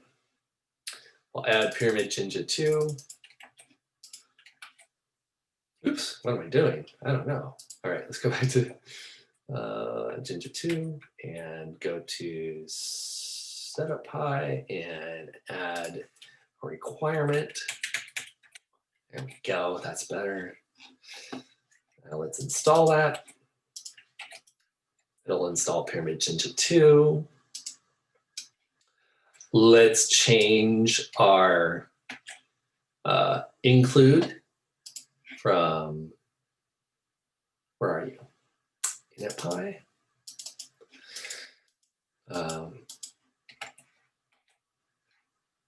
So this one, we changed it from Pyramid Chameleon to Pyramid Jinja 2. And from there, we're going to change our renderer from in our views.py.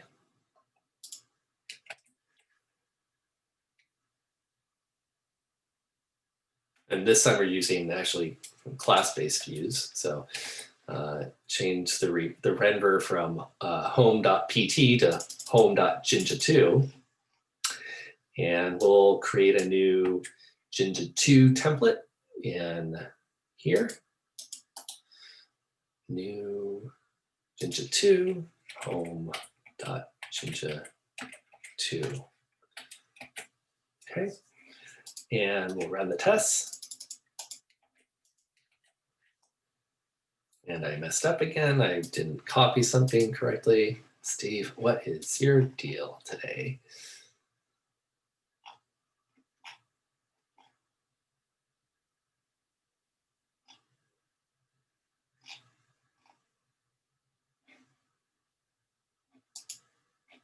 I import hello from tutorial. Use. Let's try that again. From parent view import. Oh, that was right.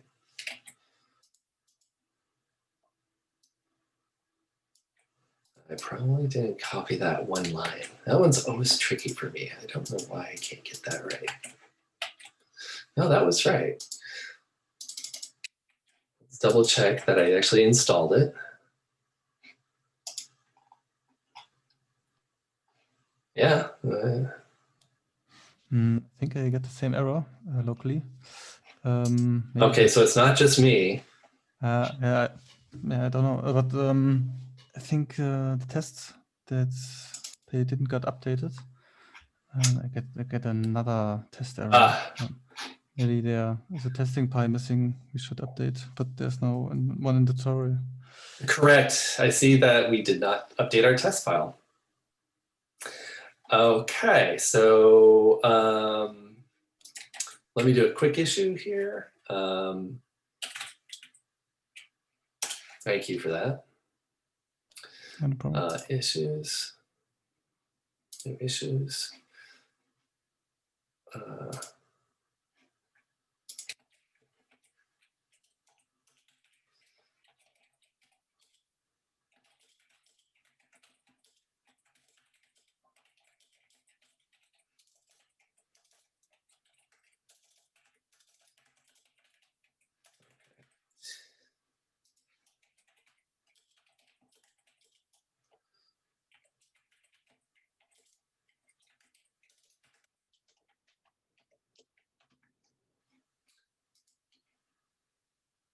And that's me. Okay, so let's just go ahead and serve the app. That should be fine. Yeah, it runs. And, what? Template not found. What did I do wrong? Templates file name is not. Oh, thank you. How did that happen? All right, let's refactor that. That was interesting. I guess it just. Let me try one more time. I wonder if the test will actually work this time. No. Well, 2 passed. Yeah. Which is better than 4 failing. There we go. Thank you. Thank you for your pair of eyes there. I think the Cool. tests are testing this first and last entry we put into the URL. Yeah, we don't have them anymore. Correct. Yeah, they're wrong. They need to be updated. Cool. Well, thanks for catching those mistakes, but we're pretty good at keeping these up to date, but every once in a while we just don't catch a few things. So we'll get that fixed in the next release. So this just demonstrated that it's super easy to swap out. It's super easy to swap out templating languages in Pyramid. And that's all we check on that one. Any questions? I think y'all graphed that one pretty quickly because you caught 2 mistakes. So let's just go on to the next one. All right, static views. Yay, we finally get to, if we're going to be serving some CSS, JavaScript, or images, or other static files, this is how you do it in Pyramid. So let's go ahead and start doing that. Let's close all this up. And let's copy the step view classes. So we're not copying the previous step, we're just copying a previous step. Let's install. That's good. And let's add a view, a static view. So we'll do that in our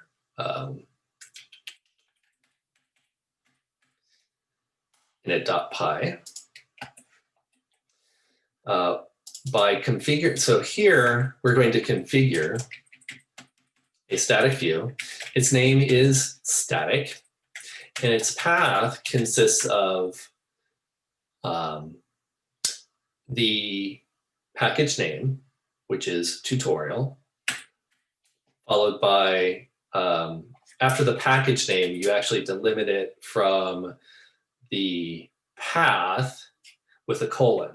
So I'm going to be adding a static directory within the tutorial package.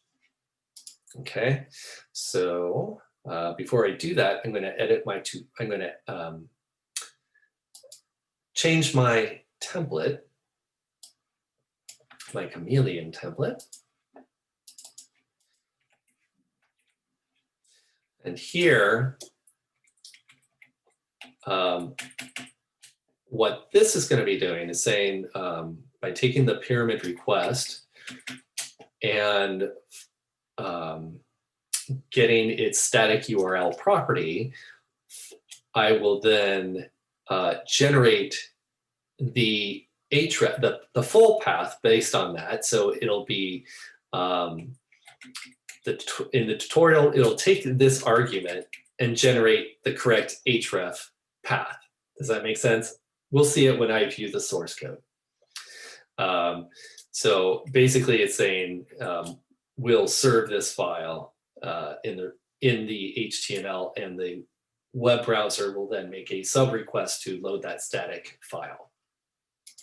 So let's create a static file that will be served, and we'll put that in tutorial, new directory, static,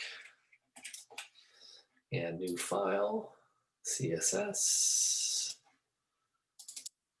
and name it app.css. And did it? Nope. Okay, good. Great. And let's add a functional test in our test file. Where would that go? Line 46. Just to make sure that when we make a request to static app, that we'll get, you know, that when we make a request to, excuse me, that first that it'll return a 200 response status. So this basically says that the file exists, and we'll also assert that in the response that the body, isn't it? Oh yeah, that body is within the response. So that's the test that it's actually doing. All right, so let's run that test. 5 passed, that's good. Let's serve our app. And let's go visit it. So it's a little too quick. There we go. Ooh, it isn't ugly old Times. We actually have it styled with the font that we asked for, sans serif. And if we view the source code, you can see that in our template, when we say this gets this value is gets substituted. So we're saying for find within the tutorial package, find this path, this file path, and then generate the static URL based on that argument. And the static URL, or the URL is, you know, the protocol followed by the host name, the port, and the full file path. Whew. Okay. Good. Any questions on that?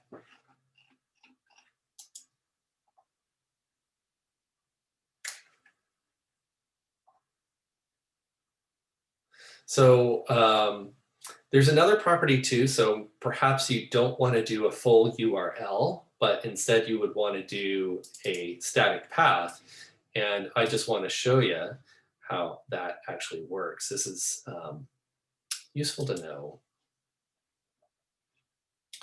So in our template, instead of static URL, we'll return static path. And if we reload this, we should see a change that instead of the full URL, it just has a root relative. Okay, so that's nice to know, because if you are serving your assets on over HTTP, you shouldn't be doing that. You should be serving everything over HTTPS, but this makes it easier so that you want to request a certain file relative to your web root. This is how you do it. And then you don't have to put like all this garbage in front of it. Can you set up a CDN for the static path? Can we use the what at the end? A CDN.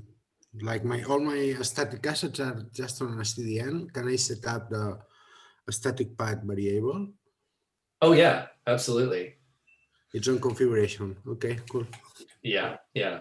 A lot of folks, there's actually a lot more underneath static assets. So in each one of these steps, these are like just giving you a taste.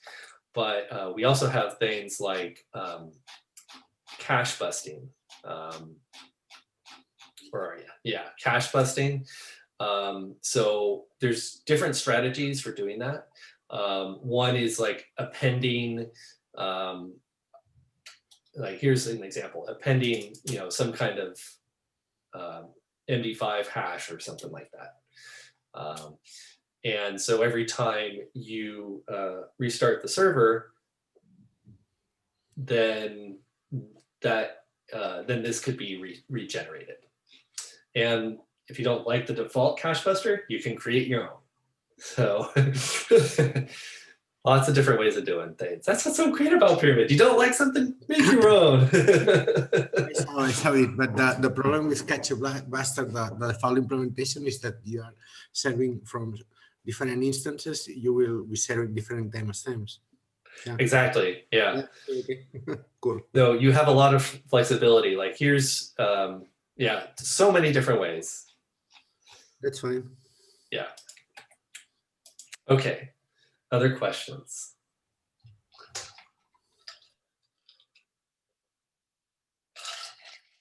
Okay, let's go on to the next step. Whew. All right, so you don't need to use template languages.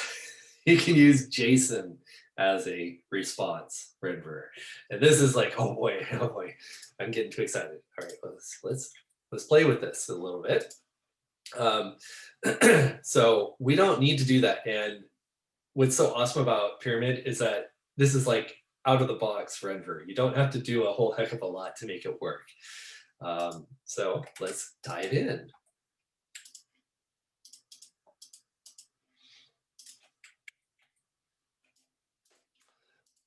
So let's go first. Let's copy the view classes. That's kind of our base step right now. And we'll install this step. Good.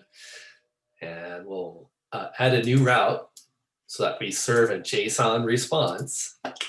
This is exciting.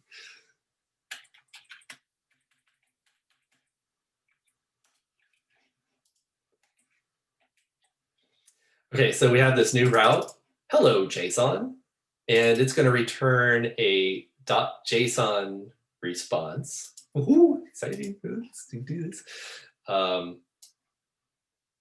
Let's update our views.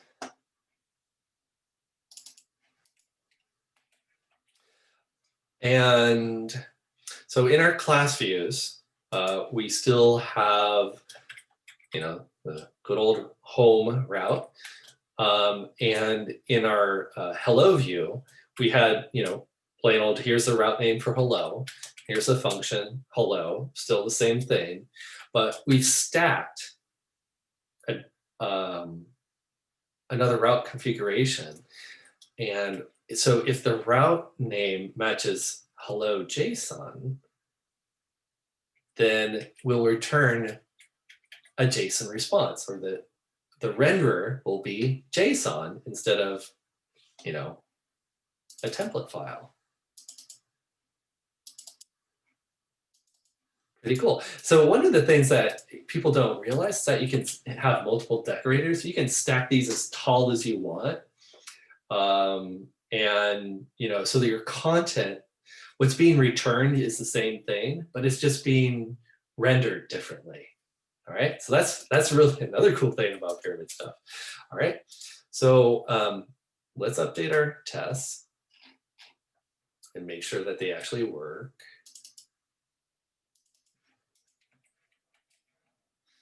And run our tests.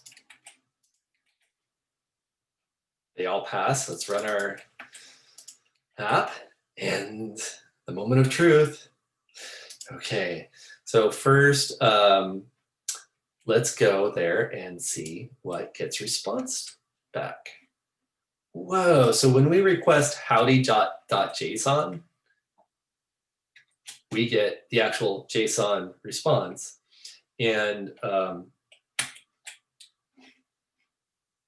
if you don't believe me, let's reload that. It's actually in the response, here's the raw response. Oh, isn't that cool? So let's try,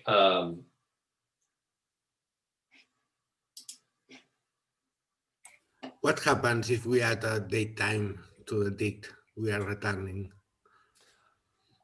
We haven't configured it to respond to that, but for example, if I were just to go to howdy instead of howdy.json, I would get that.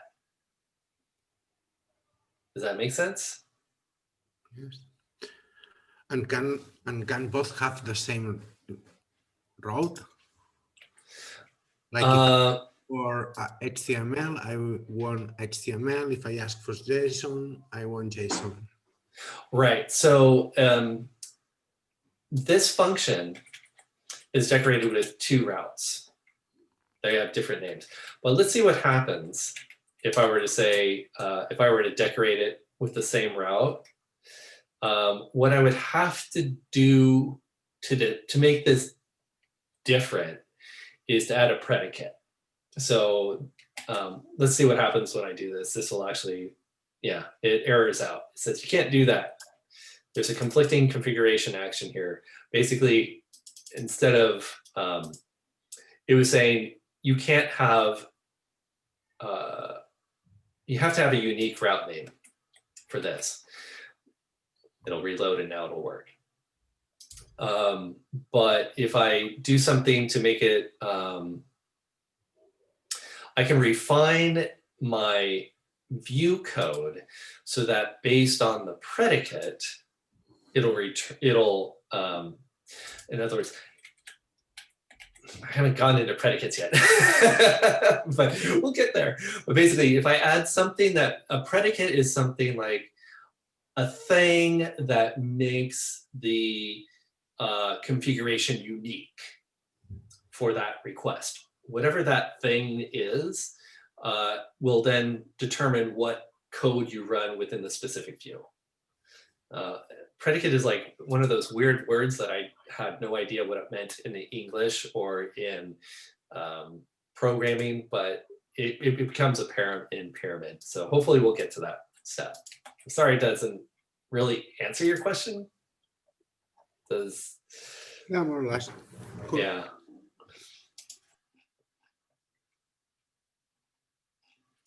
Okay, are there any other questions?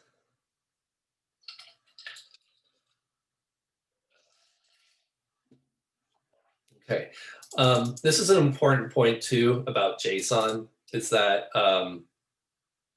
it doesn't have, JSON does not know what a datetime object is. So it only knows what a string is in that regard. So you would have to take a string in and parse it to a datetime object. So, you know, just consider that when you're working with JSON objects, you're not always going to get a date. You cannot get a date out of a JSON object. You only can take a string and convert it to a datetime object. So that's one example.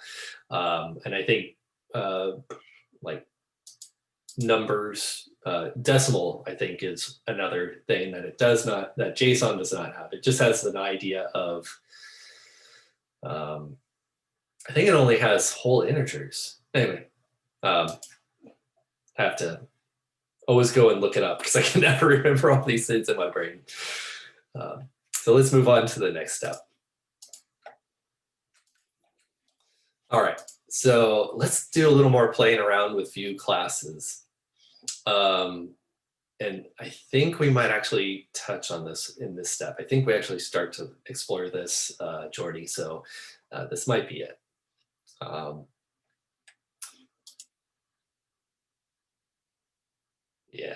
Yeah. Does that like dispatching one route or UL to multiple views based on the request data, that might be what you're after? So I think we finally get it. All right, so let's dive right in. Close all this up. And close that up. Copy that. And we'll install. Okay, let's configure our init.py. Dang it, I should be careful. And this is more view classes, init. We are changing, okay, we're now changing howdy to be first and last. So based on some of these arguments, we're gonna do some stuff with our views.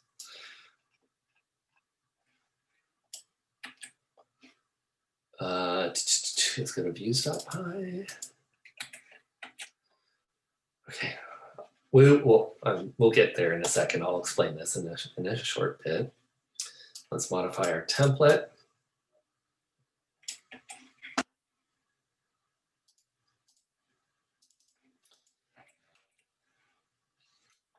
Okay.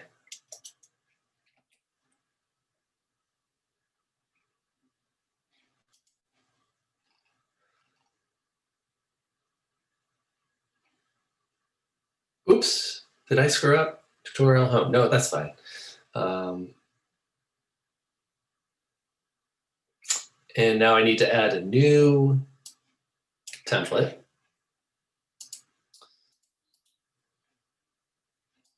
What'd I do? I missed. New chameleon template, and this one is going to be hello.pt.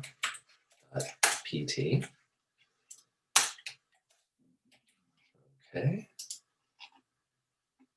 We have an edit view. We'll add new chameleon edit.pt. Okay. Good. And a delete view.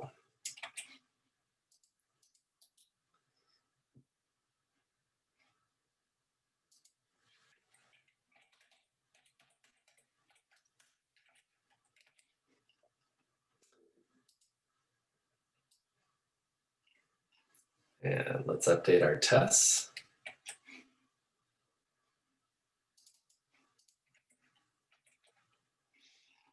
And run them. It should be just 2. I think I forgot. No, I did install. Just make sure I didn't. Yeah, okay, I did. 2 passed, good. And finally, run the application and visit. So let's see what happens when we go to Howdy Jane Doe. Aha, we now have a welcome. So this is the, just to go back, let's hide that. You can see this side by side. So in our app, we have views defined.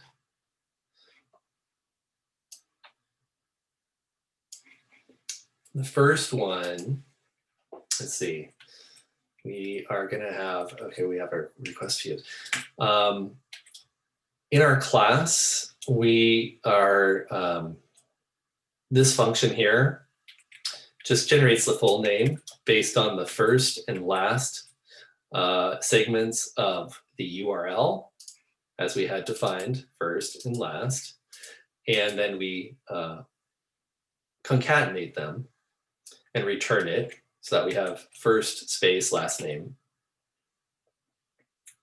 And when somebody visits the home screen, that property will automatically be generated and be available in the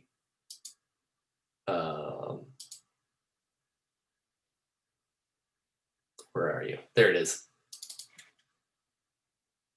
As the view's full name. Isn't that cool? So, you know, hey, here's your view name, and in the full name you get that. So back again, this property is now attached to the tutorial view class in any view that uses it. So that's nice to be able to just toss it into a template. Other views that we have here are a post, depending on whether we're editing a form or deleting a value from a form. So let's see, and here's exactly kind of what we're talking about. We have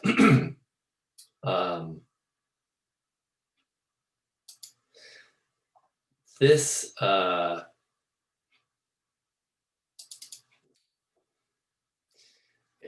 me back up here. So in our class view, we can actually have a default route for all the views that we define. Okay, so and we do that by using a decorator. This decorator configures all of the functions with the route name. So anything that does not have route name in its configuration will get the route name hello. So this, and this, they don't have route name configured. But by virtue of its parent class, it will use the route name hello. So, wow, that's pretty cool. We have,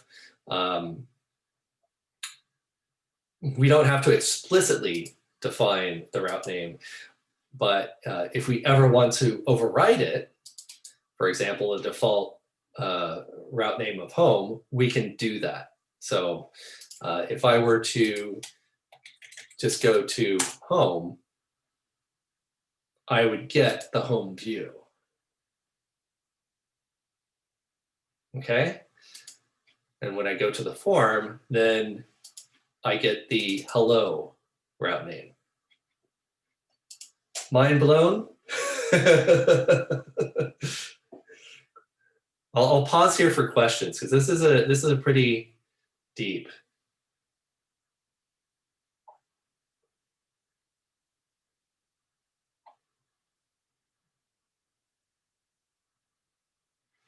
Okay, well, let's try a couple of things. So I'm going to now.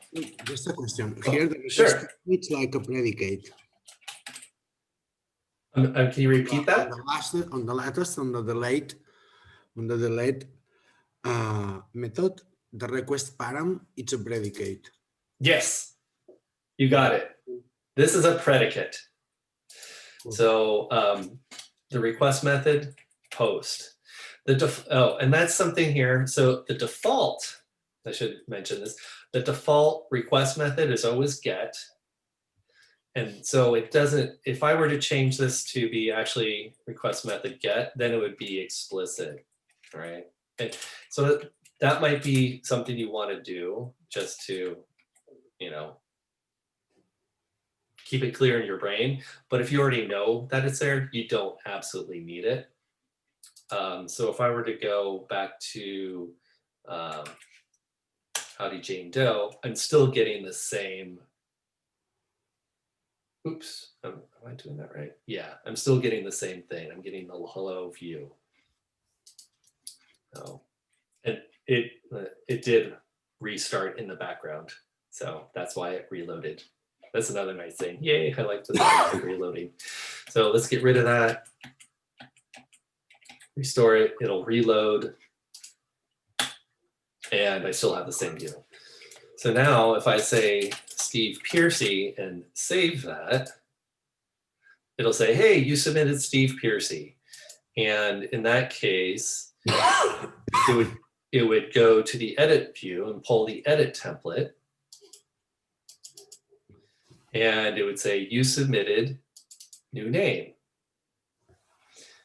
which we defined back up here. Yay, is that cool? So let's go back to our form. And now let's say, what happens if we do the delete view?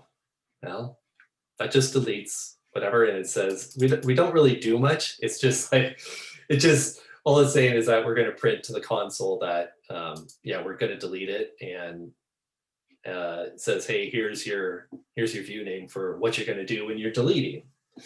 So whew, that is quite a lot to absorb right here.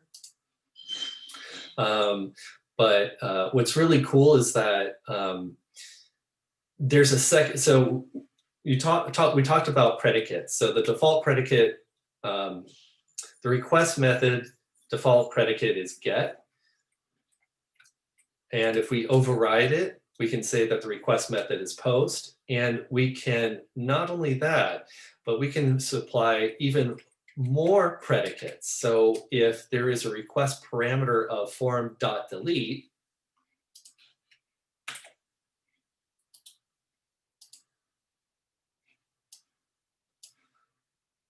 see that? So when we request form.delete, oopsie, I shouldn't have done that. There we go. When we click the submit button for delete, what we will get is that, oh, hey, when form delete is in the request object as a parameter, then we'll use the delete template as the renderer instead of the edit template. And we'll return this response.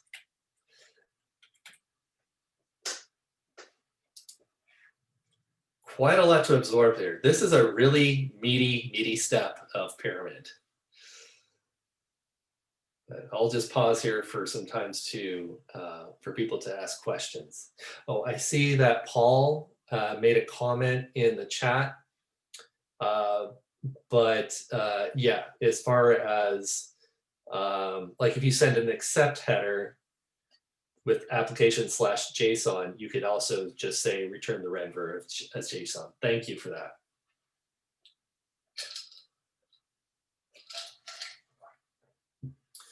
Jordy, I just wanted to point out to you that Paul had, he posted in the chat window another way of returning using the accept header as a predicate. That's a really useful tip. Thank you. And with that, we're coming up to the 9 o'clock hour. And so let's take another break, another 5-minute bio break. And let's reconvene at 9:04. All right. Sorry, I just leave because my wife comes that my kids need something and I have to go to help her. Oh, okay, perfect. So is it going to take you out for the rest of the day? Or just for 5 minutes? Okay. No, just for 5. No, I just leave before when you say me something. Oh, okay. No. comes and says, "Ah, I need a bit of help," but Yeah. right now it's fine and I can continue. Yeah, that's okay. We need to take a break anyway, so let's come back at 9:04, and I can hear my wife. She's getting ready to leave, so I have to say goodbye to her too. All right, I'll see you guys in a second. Cool.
There you go.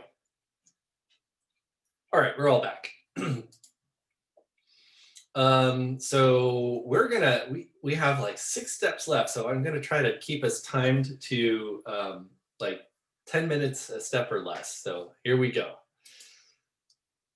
All right, logging, important stuff. So when something goes wrong, how do you figure it out? Look at the logs, get some information, collect as much data as possible. Don't jump to conclusions because you'll be wrong. So logging is really helpful. Logs don't lie. They just give you facts to use when you're troubleshooting. All right, so let's do that. That's a pretty easy thing to do. We'll copy our view classes step and install it.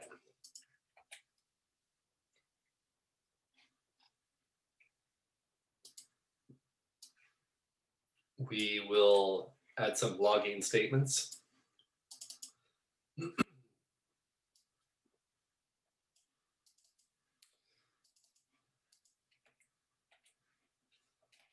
Okay. Let's edit our INI, our configuration file. Oops, I missed. There.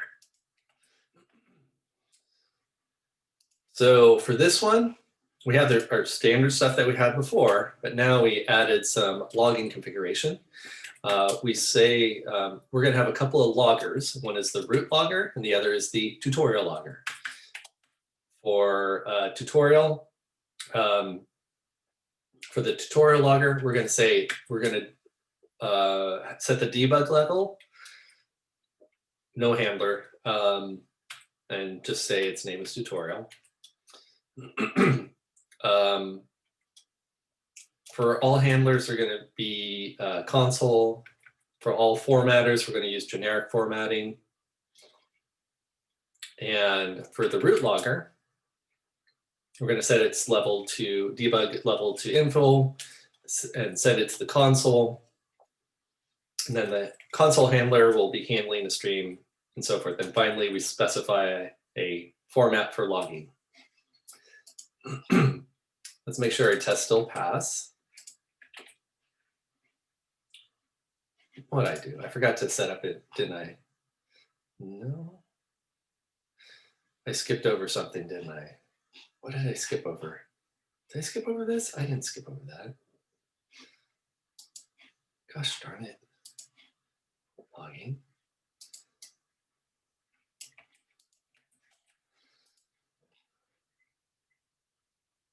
Got development. I'm in logging. Development.ini. Okay, good. And views is in logging. Good. The tests are not. Oh.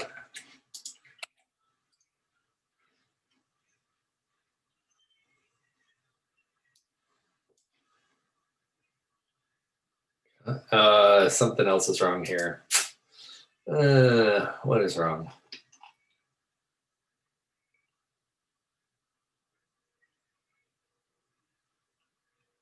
I think we got a bad test that we need to fix. Anyway, let's just see if it can load our app.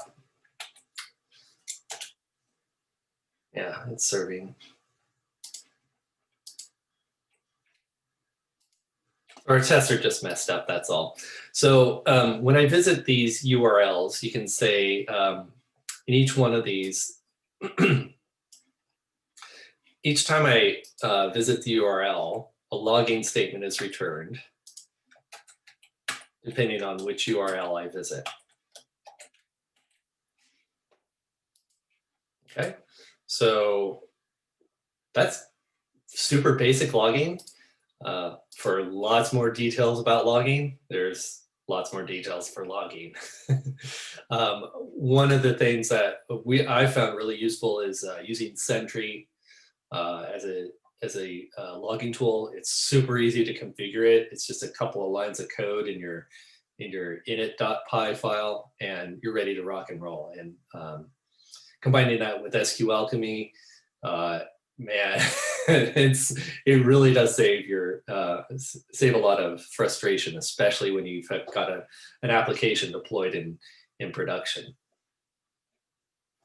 Okay, any questions on logging? Okay. I'm gonna make a note here too that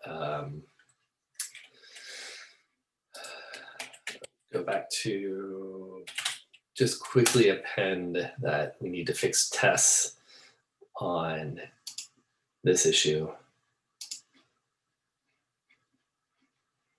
So fix tests on this step. There. All right. Let's go on to our next step.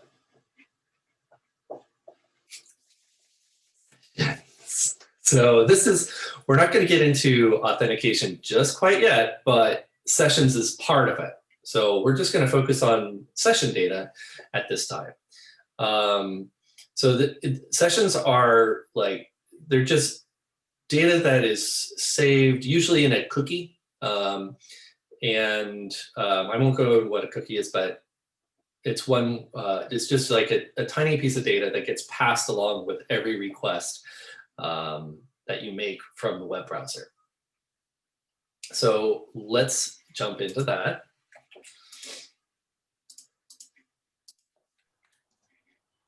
We'll copy the view classes and put it into sessions, and we'll install it.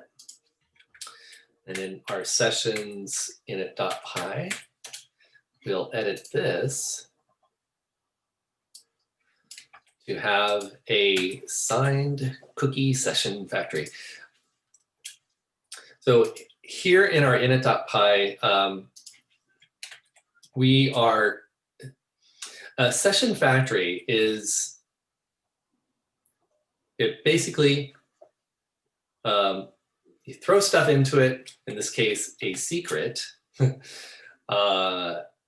which is something that just says, okay, we're going to make sure that nobody else can break these cookies and we're using the secret, but you typically would not put this hard-coded. You'd have like some environment variable. So that would be your cookie. This would be your signed cookie encryption key or something like that. But for just demonstration purposes, we're using an actual hard-coded string, not the best practice.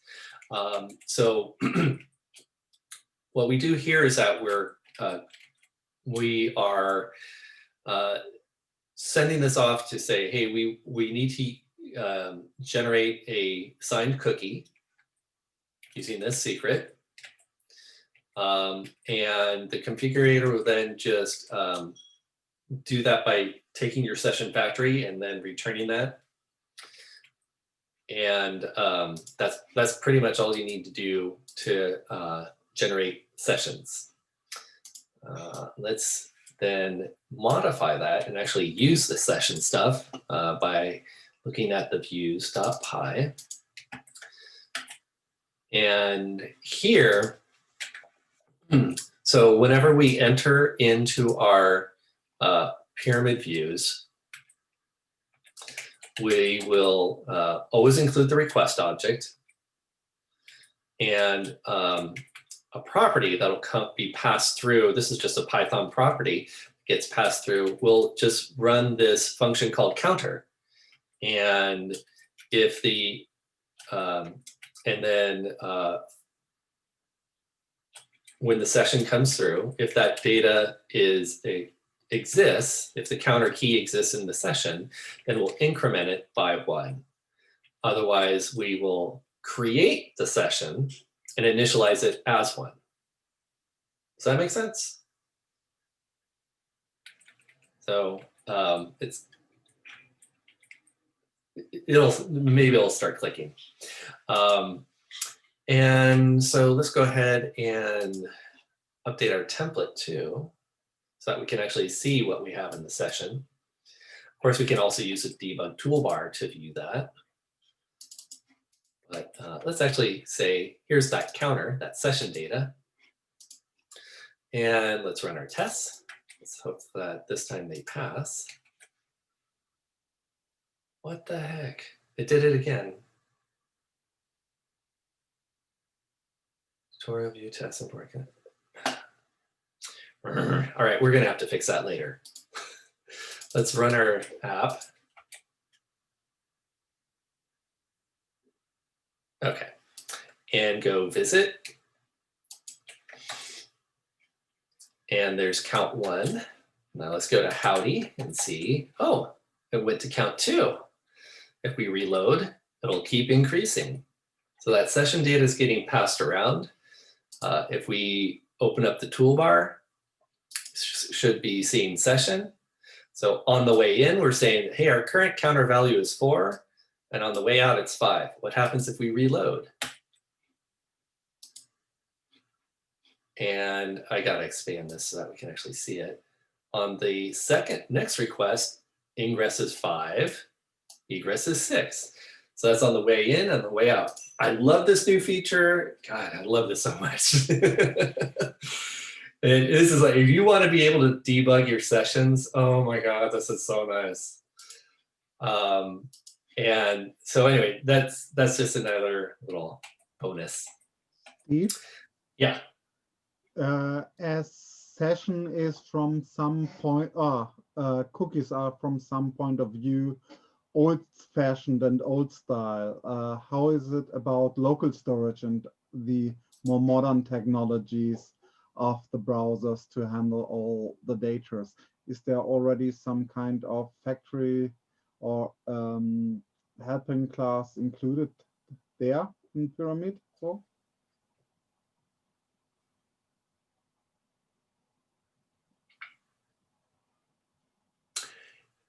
No, but there's nothing stopping you from using, from creating one. I know what you're talking about. That might be a really cool feature request. Or if not a feature request, at least something that could be added to the Pyramid cookbook, a recipe. So we'll take a quick. The problem with local storage is that it's not visible on the server side. Exactly. The only way you can communicate is with a cookie. That's why we use a cookie for the storage of the session. Right, and you have to be able to. Yeah, I mean, you have to tell the browser to store this stuff, and I haven't really experimented with it, so I'm not super familiar about it, but I mean, I guess the idea is in your response to the user's browser, you say, hey, store this in local storage. Yes. I don't know how to do that. This is not possible because on the server side, you don't have access to the local storage of the browser. Oh, just only in cookies. You only have access to cookies. Local storage is only available on the client side from JavaScript. Okay. That's I see what you're saying. Yes, yes, yes. That's why we put. Usually the cookie storage is something you used to take on both sides, on the server side and on the client side. Okay, so this is what Alex is actually referring to as something that's like a JavaScript client-side framework. Yes. Saying only. Okay, gotcha. So can you use React with Pyramid? Yep. You can use any front-end JavaScript framework. Yeah, obviously I'm not a front-end developer, so I don't go there very often. Anyway, if you are using a front-end framework, if you want to share something with the backend, the only way, or passing parameters, or just using a cookie, that it's visible on the server side and on the client side. Right. Cool. One other thing that is really useful is, you know, when you submit a form, it says thank you. We use sessions for what we call flash messages. Flash messages are those types of notes. So here's an example of one.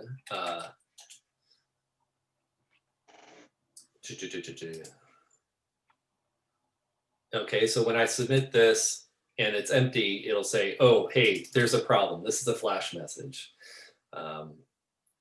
And there you go. So that's that. And so those are the types of things that you can actually pass along in a session as well. And that's super helpful when you do a redirect after a submission is successful. Make sense? What we do in that case is we add it in the session instead of like the post response, if that makes sense.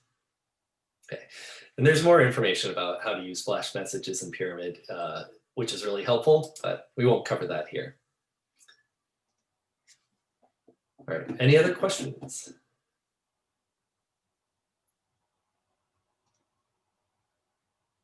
All right.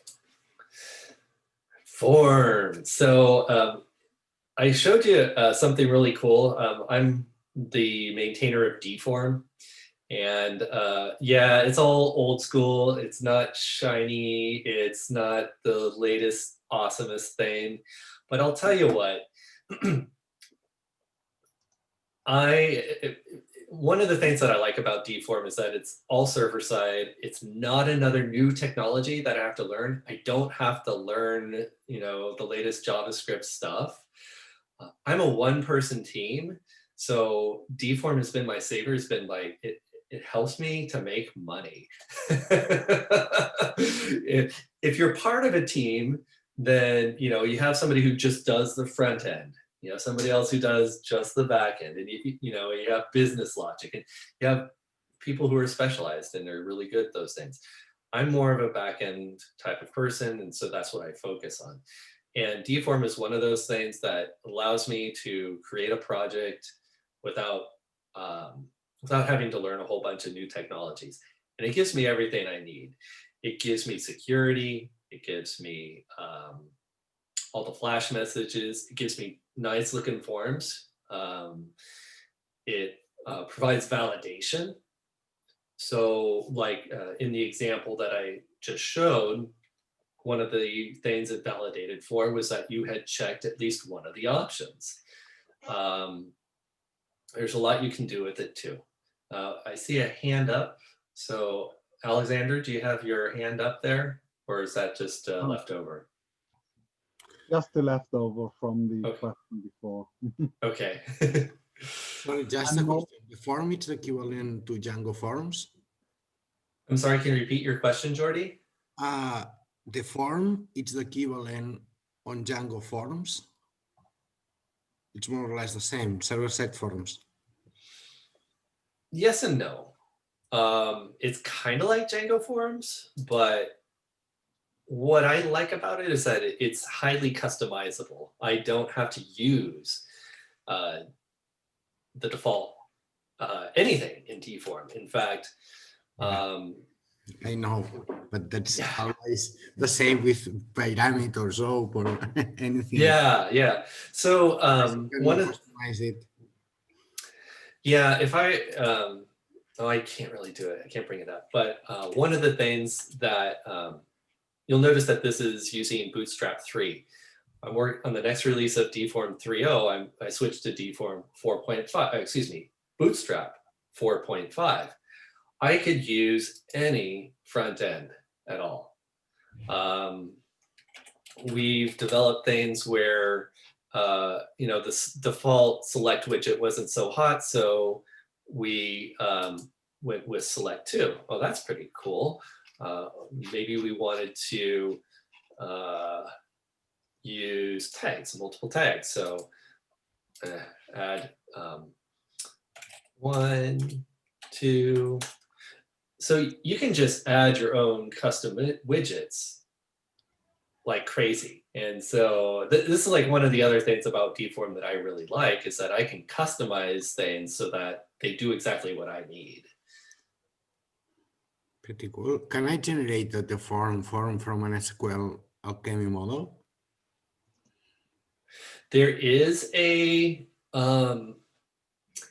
package that does that, but I have found that it almost never is direct one-to-one. Does that make sense?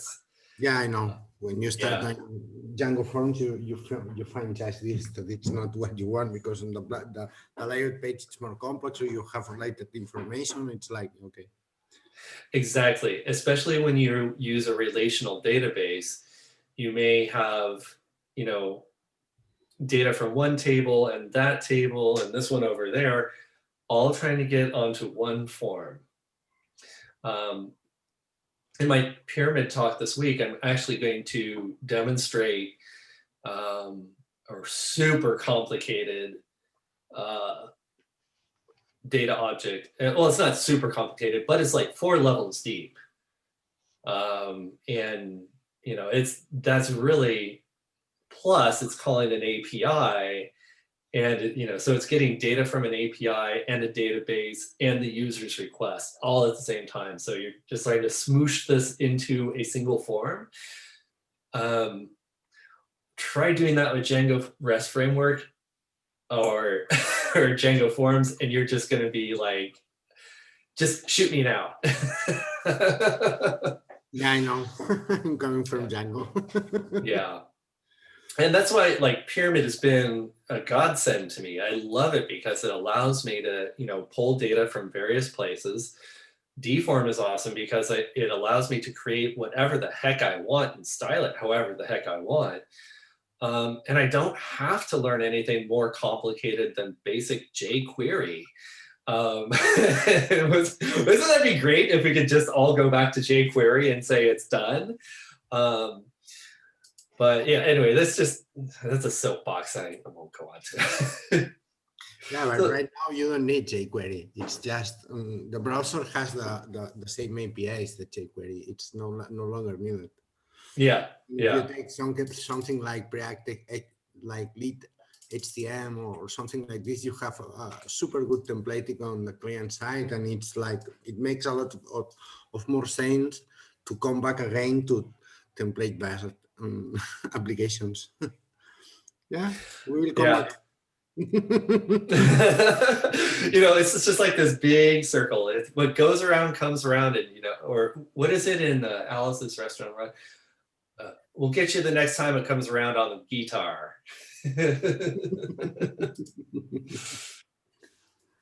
All right, so let's get back to some forms here. Forms, edit, setup py. Let's go there.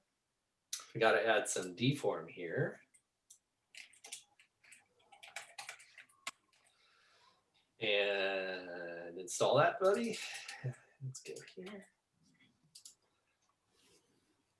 And we got to add some static stuff from Deform. So we'll do that in tutorial init. We're going to actually we're going to have our own wiki. Yippee! Let's change our views. Lots of views here. I'm kind of just glossing over this. Yeah, there's a lot to suck up there just to absorb. And let's get our wiki view template. New chameleon wiki view.pt. Our page edit. Page edit.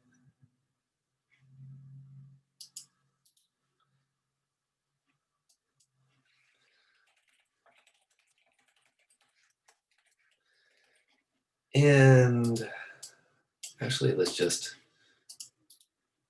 copy and paste and call this one wiki page view. And copy and paste and update our tests.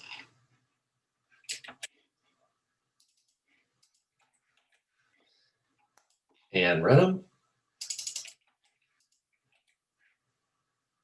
Still got those same things. We're gonna have to fix those tests. It's annoying. But let's just go ahead and run our app. Okay, and visit the app. What did I do wrong?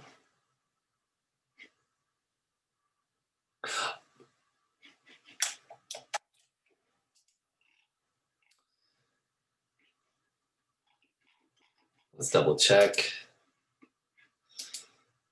Init, view. Okay, should have viewed.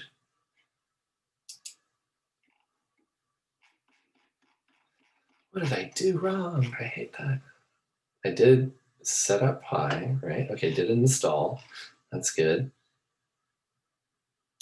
Let's go. I bet I forgot to copy a line. No, it's all there from pyramid config, so that's all there. The views. Let's double check that I am. Oh, I bet I forgot something right here. Yeah. Yep, messed up.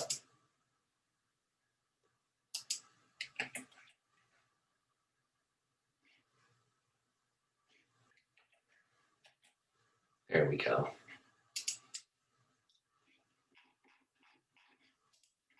What did I do wrong? Seems like Colander it's not installed. Yep.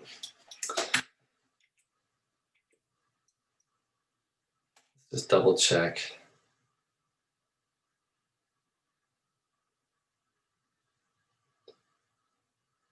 I'm in forms. I think Deform should have pulled in Colander.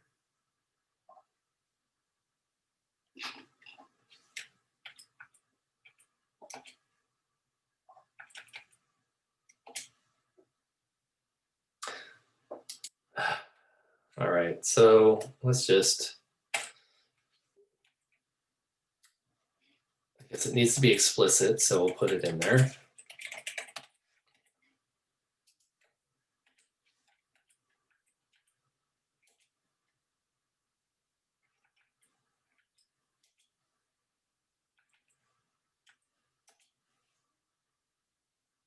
What?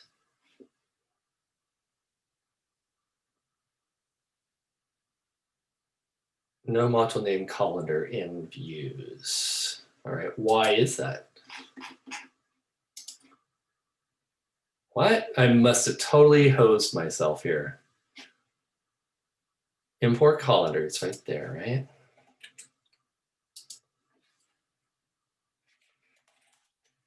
Okay, I'm in forms. And requires, it should have installed.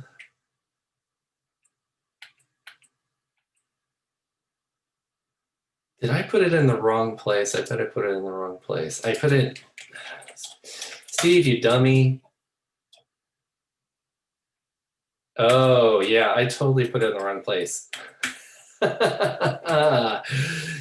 That's why, okay. There we go. Now we got Colander and Deform. Sorry about that, folks.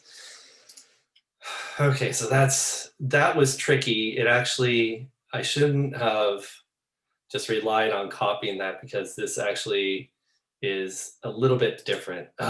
So it's that bad tutorial docs. Fix that too. Okay, so let's just run the test and see if we can get them to pass this time. Still getting some failed tests. Let's see if we can actually run it. Oops.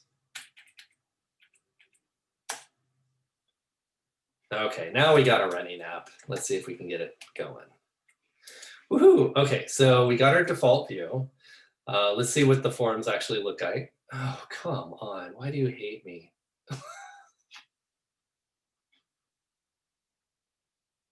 Wiki page, add edit. Oh, it shouldn't be add edit. Oh, I missed a page. Oops. Wiki view, add edit. Yeah, I did. Oh, actually, I just named it incorrectly. It should have been not just edit, but add edit.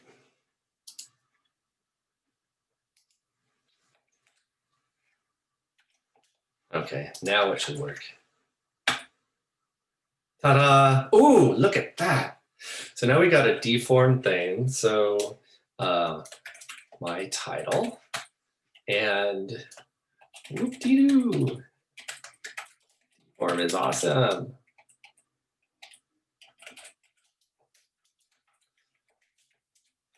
And we get all the stuff of, you know, you can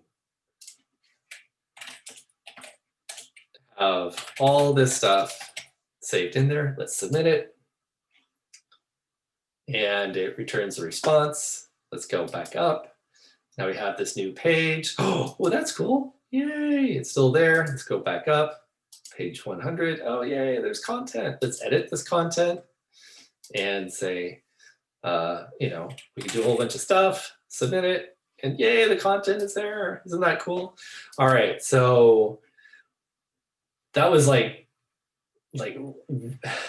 sorry for the mistake there on my typing on naming this thing, and also putting deform in the wrong block. I should put in requires.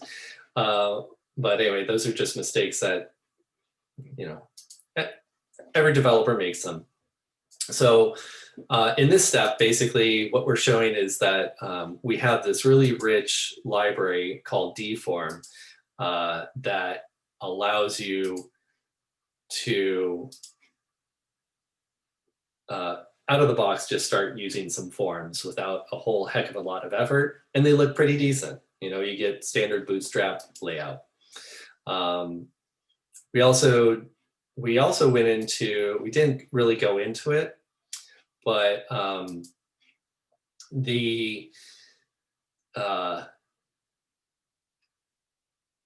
you are able to, we didn't even go into a lot of this.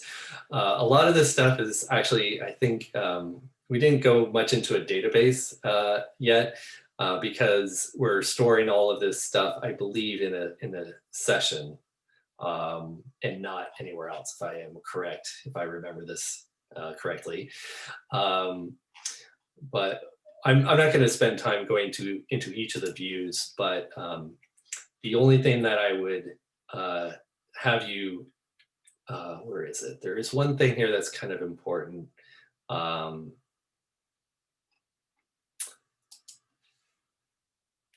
Yeah. Yeah, actually, I don't want to, this will take too much time to go into detail. And I do want to keep moving forward on this one. But anyway, this one is really rich about and how you would actually develop an application where one of the things that's really useful is matching on like any kind of arbitrary matching on any kind of arbitrary key. So for example, we were able to use this as the match ticked item. And based on that UUID, we return, or the unique ID, we return a page according to what that was requested. Okay, I know I'm kind of hand wavy on this one, but for the sake of time, I'm going to have to be hand wavy on this one. I can answer questions on Deform without going into the code.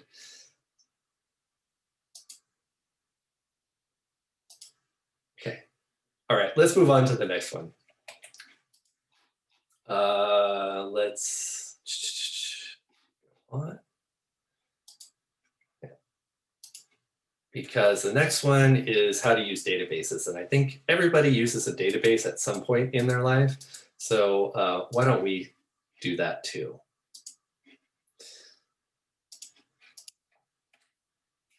Okay. We're going to copy our previous step instead of saving data willy-nilly, I'm going to actually copy that whole thing this time so I get the right stuff.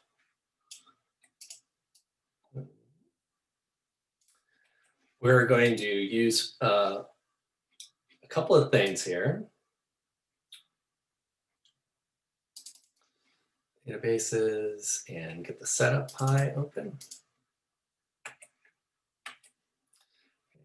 A couple of things that we're doing, we're adding 3 requirements. Pyramid TM is the Pyramid Transaction Manager.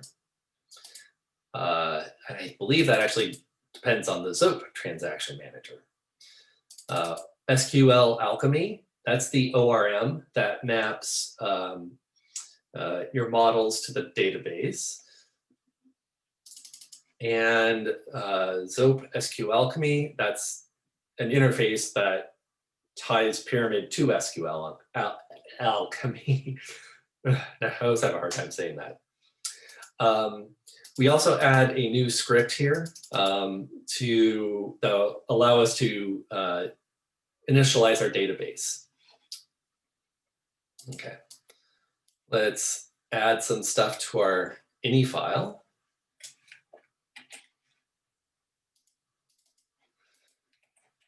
And here we're basically taking the logger and a bunch of other stuff, but here we define an SQLAlchemy URL, which will be our database. And we have a logger for that. So we'll be able to get some logging statements out of that. That's very useful, of course. We're going to add a step for configuring our application.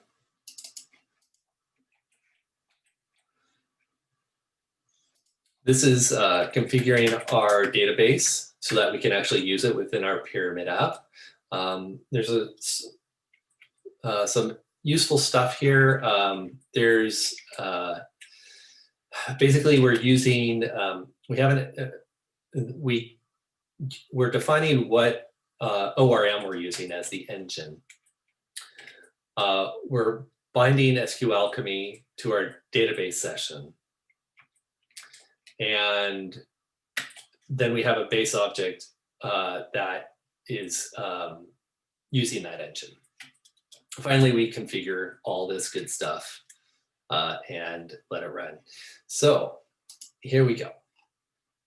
We're going to now, here's the database script. We're going to put that in initialize db.py. I'm going to spell that correctly this time. New Python. Paste that. And now that we changed our setup py, we're going to reinstall our app. It installed SQLAlchemy and the other dependencies, so SQLAlchemy and Pyramid TM, as well as the tutorial. Our script that we also just created in the previous step refers to models.py, so let's create some models. These are database models.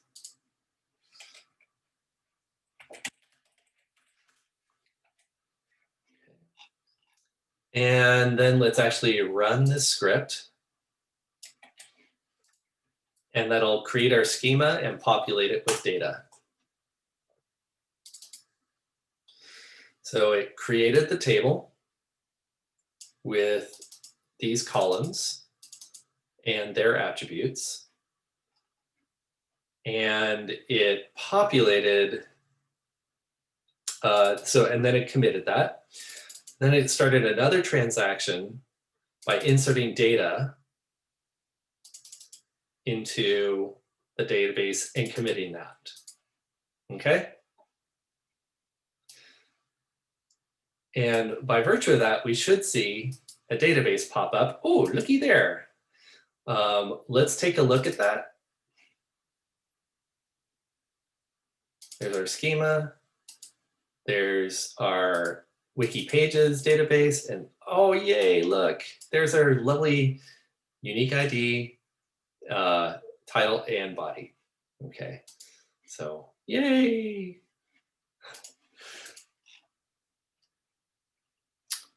We have to update our views. So we'll do that. Now we're using a database. I'm going to be super hand wavy on this too. So now the page is totally gone, but we're actually using a database to get stuff. And we'll also update our tests.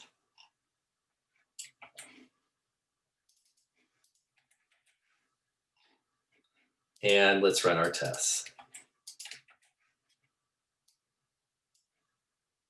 Oh, good, they pass. Let's run our app and make sure it still works the way it did before.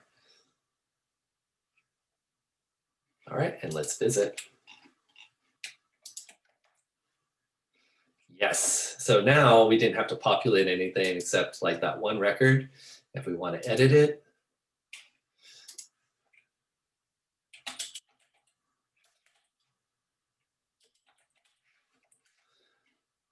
we can submit it. And let's see if it's updated in the database. Oh, it sure did.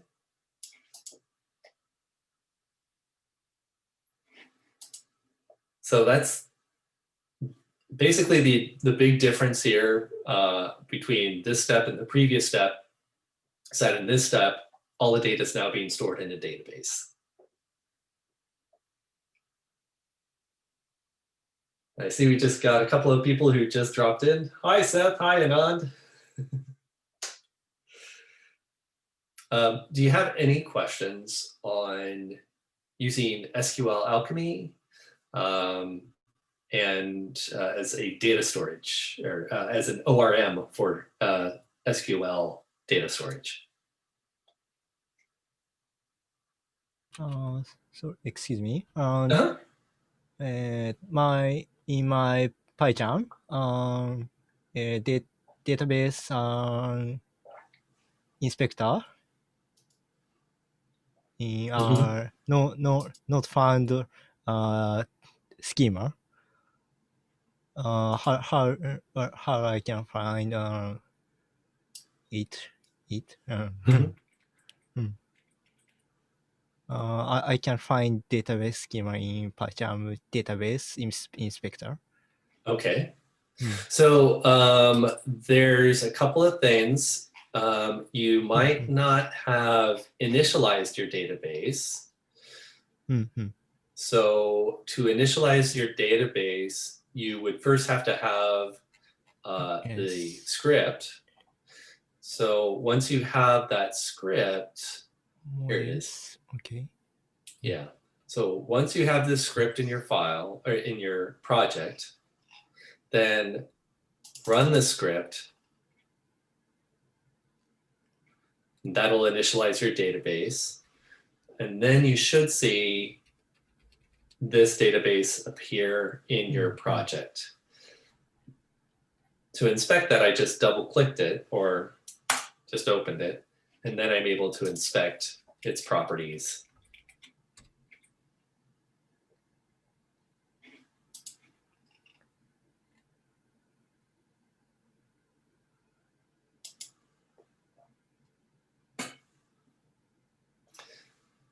While Peacock is backtracking,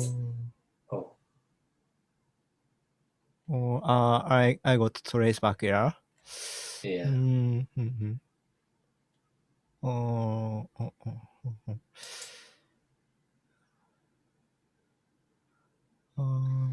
Hey, how about if I can stay after and try to review what went wrong on this step for you. And I'd be happy to do that.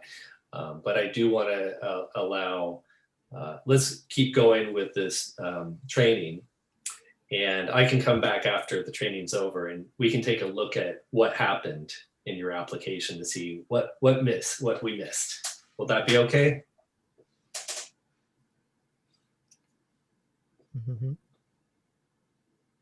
Okay. All right. Yeah, I'll stay after the training to help you through, to give you the help and help you get through. Okay, so that, yeah. Okay, let's go on to our next step. And we're still flying through this. Logins with authentication. So here we're just going to introduce some login and logout views to our application. So to do that, we're going to insert a new requirement, bcrypt.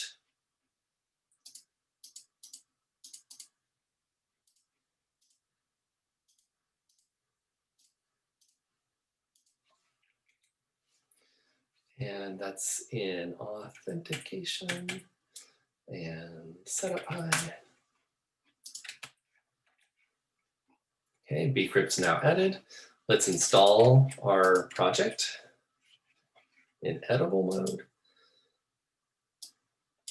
And now we have to add to our development.ini some configuration, basically saying, hey, here's our secret. Again, this is probably not how you want to store your secrets in version control. You're probably going to want to use environment variables, but here you go. This is just for demonstration purposes only. We're going to modify our init.py.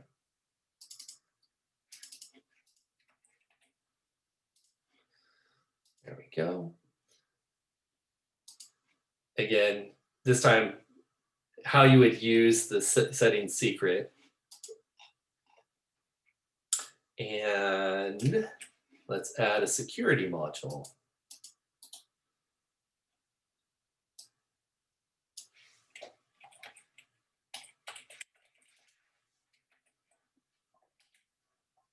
Here we're going to be defining a bunch of users and the groups. So right now we just have that the editor is going to be, what we're saying here is that the editor user is a member of the group editors.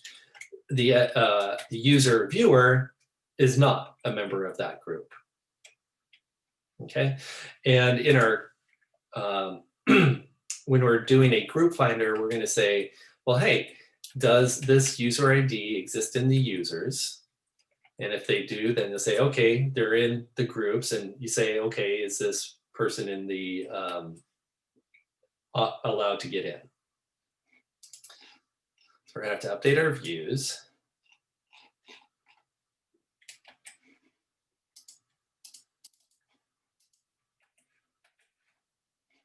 And add a login template.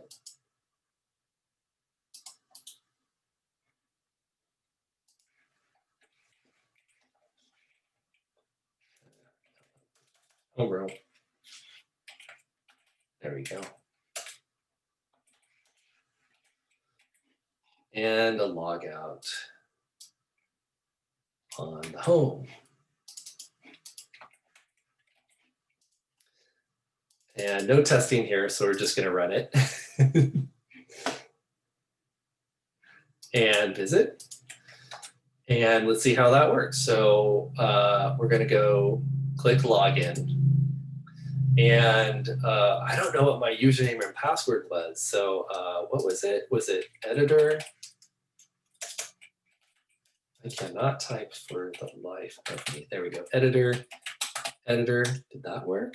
Oh, yay. No, don't add that.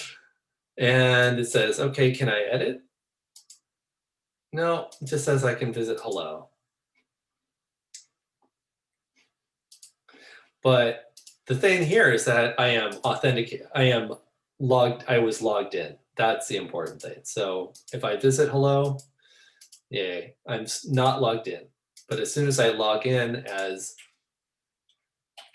editor with the password of editor, then I'm logged in. Stop doing that. And that persists throughout my session.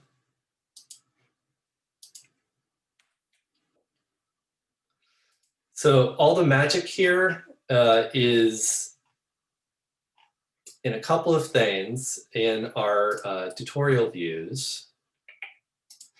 Well, first of all, we had to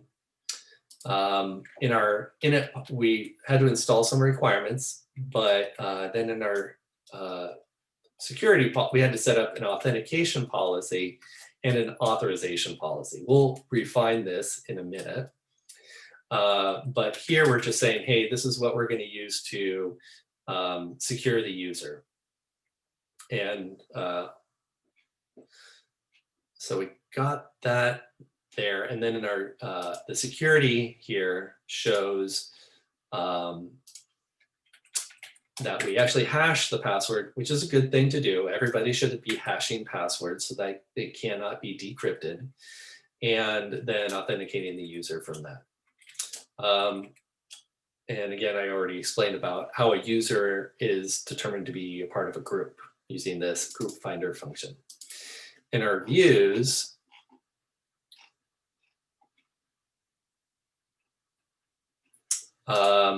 when somebody is coming in,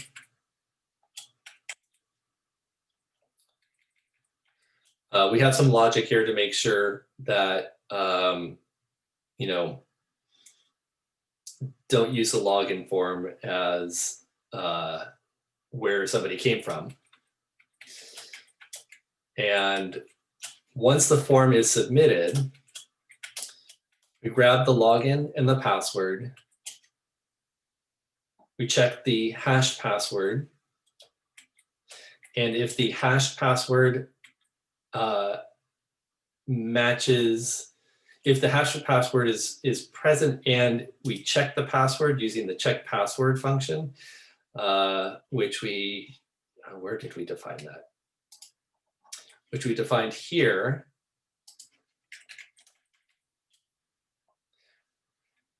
If that is okay, if it actually matches, then we set the remember, we set a remember header, or we set a header to remember the request and the user's login, and then redirect the user back to the page they came from. If it's not a valid password, then we say failed login. So we could actually do that too.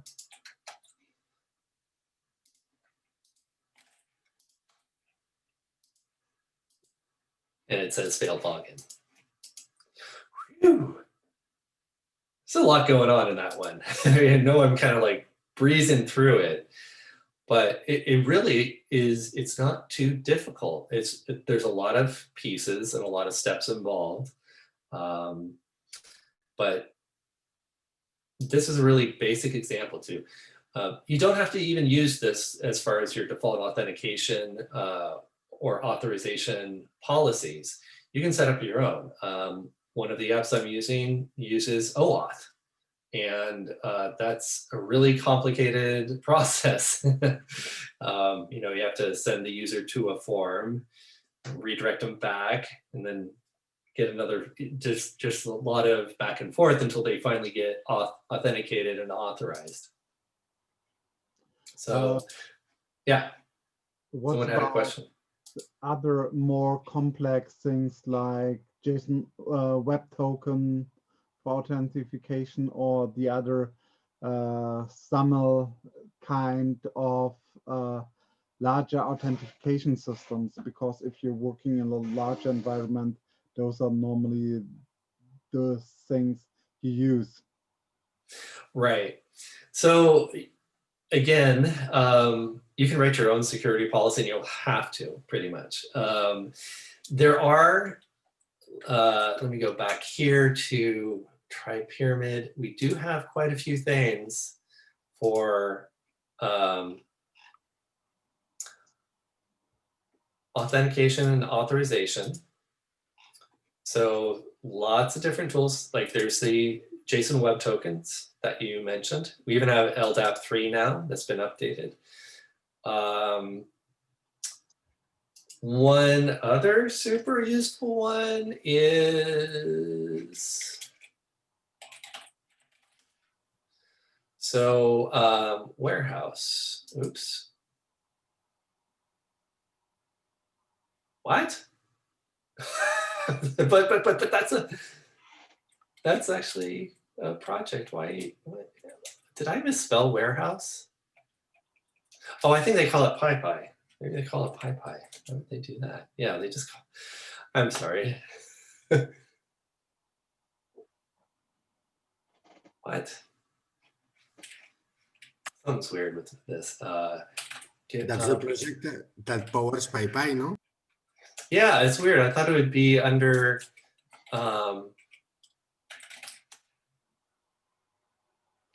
What? All right, that makes me angry. Community, powered by Pyramid, warehouse.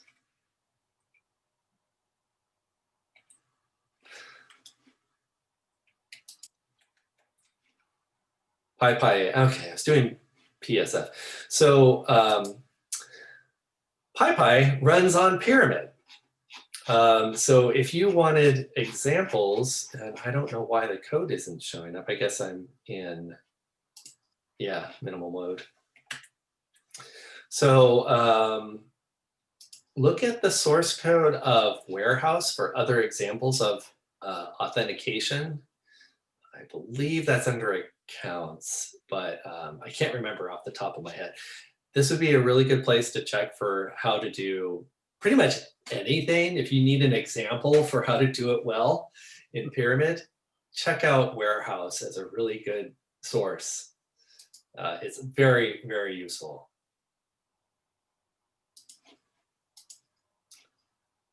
Okay. I know that, yeah, you can do any kind of authentication. More information about setting up your own authentication policy and then authorization policy are available. We're unfortunately have run out of time. And the next step would be authorization, which is like, oh yeah, that's the one I wanted. And then,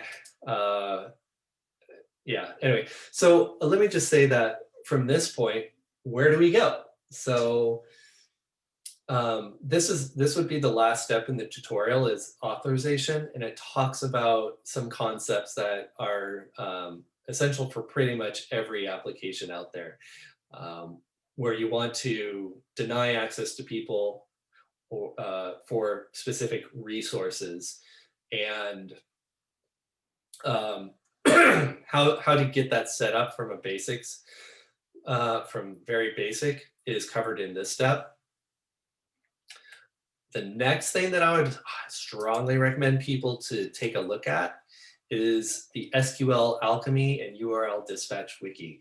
That has more of a well-structured project, and it's really sets you up well to you know, say, oh, okay, now I understand all that stuff. Now I'm going to actually put it into a real application that has authentication and authorization, and even talks about how to distribute your application. So that would be the next step for your independent learning.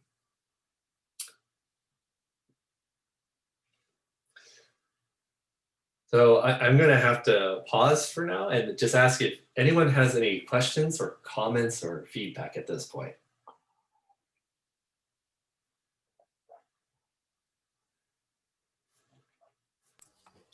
So many thanks for the tutorial. It has covered a lot of things. It has been dense and hard, but very nice. I have learned a couple of things that are super interesting. Yeah. I will try to use the form as soon as possible. You know, and I'm very, very close to releasing 2.0.15, and that will include changes that use a new widget that I'm supplementing select to with select ties. And the reason is that they actually, even though it doesn't show on their demo, they support Bootstrap 4. So all these things like all this, the select menus are like the bane of society. So this is going to be in there. And another feature is there's always been a problem with rendering read-only forms. And so what is disabled, what gets passed through, what is actually clickable, what's not clickable. So look for 2015. That'll be the big happy release to like finally make everything complete as far as I can tell. The last thing that I'd like to point out to you as well, as far as what is coming next. If you look at your schedule and just search for Pyramid, you'll see that there will be, there's 2 talks. One it will be mine, where I'm talking about Pyramid and a Pyramid application that I've been developing for about 2 or 3 years.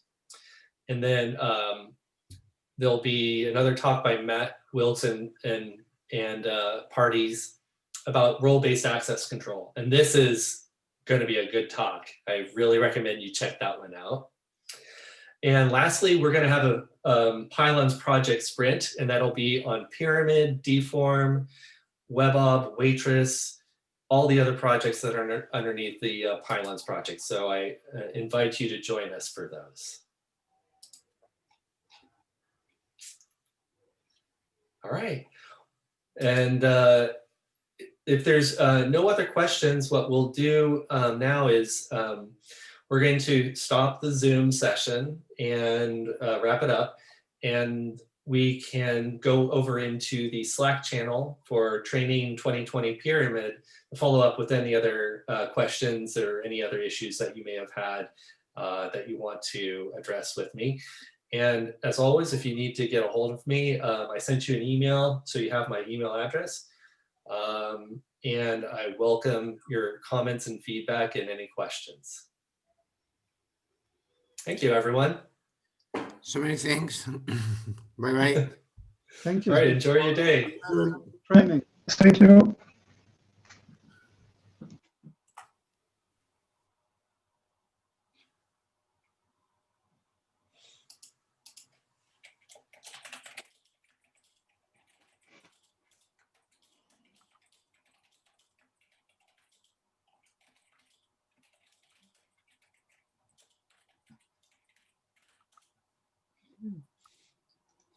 See you the next days. Or at least at the sprint, hopefully. Bye.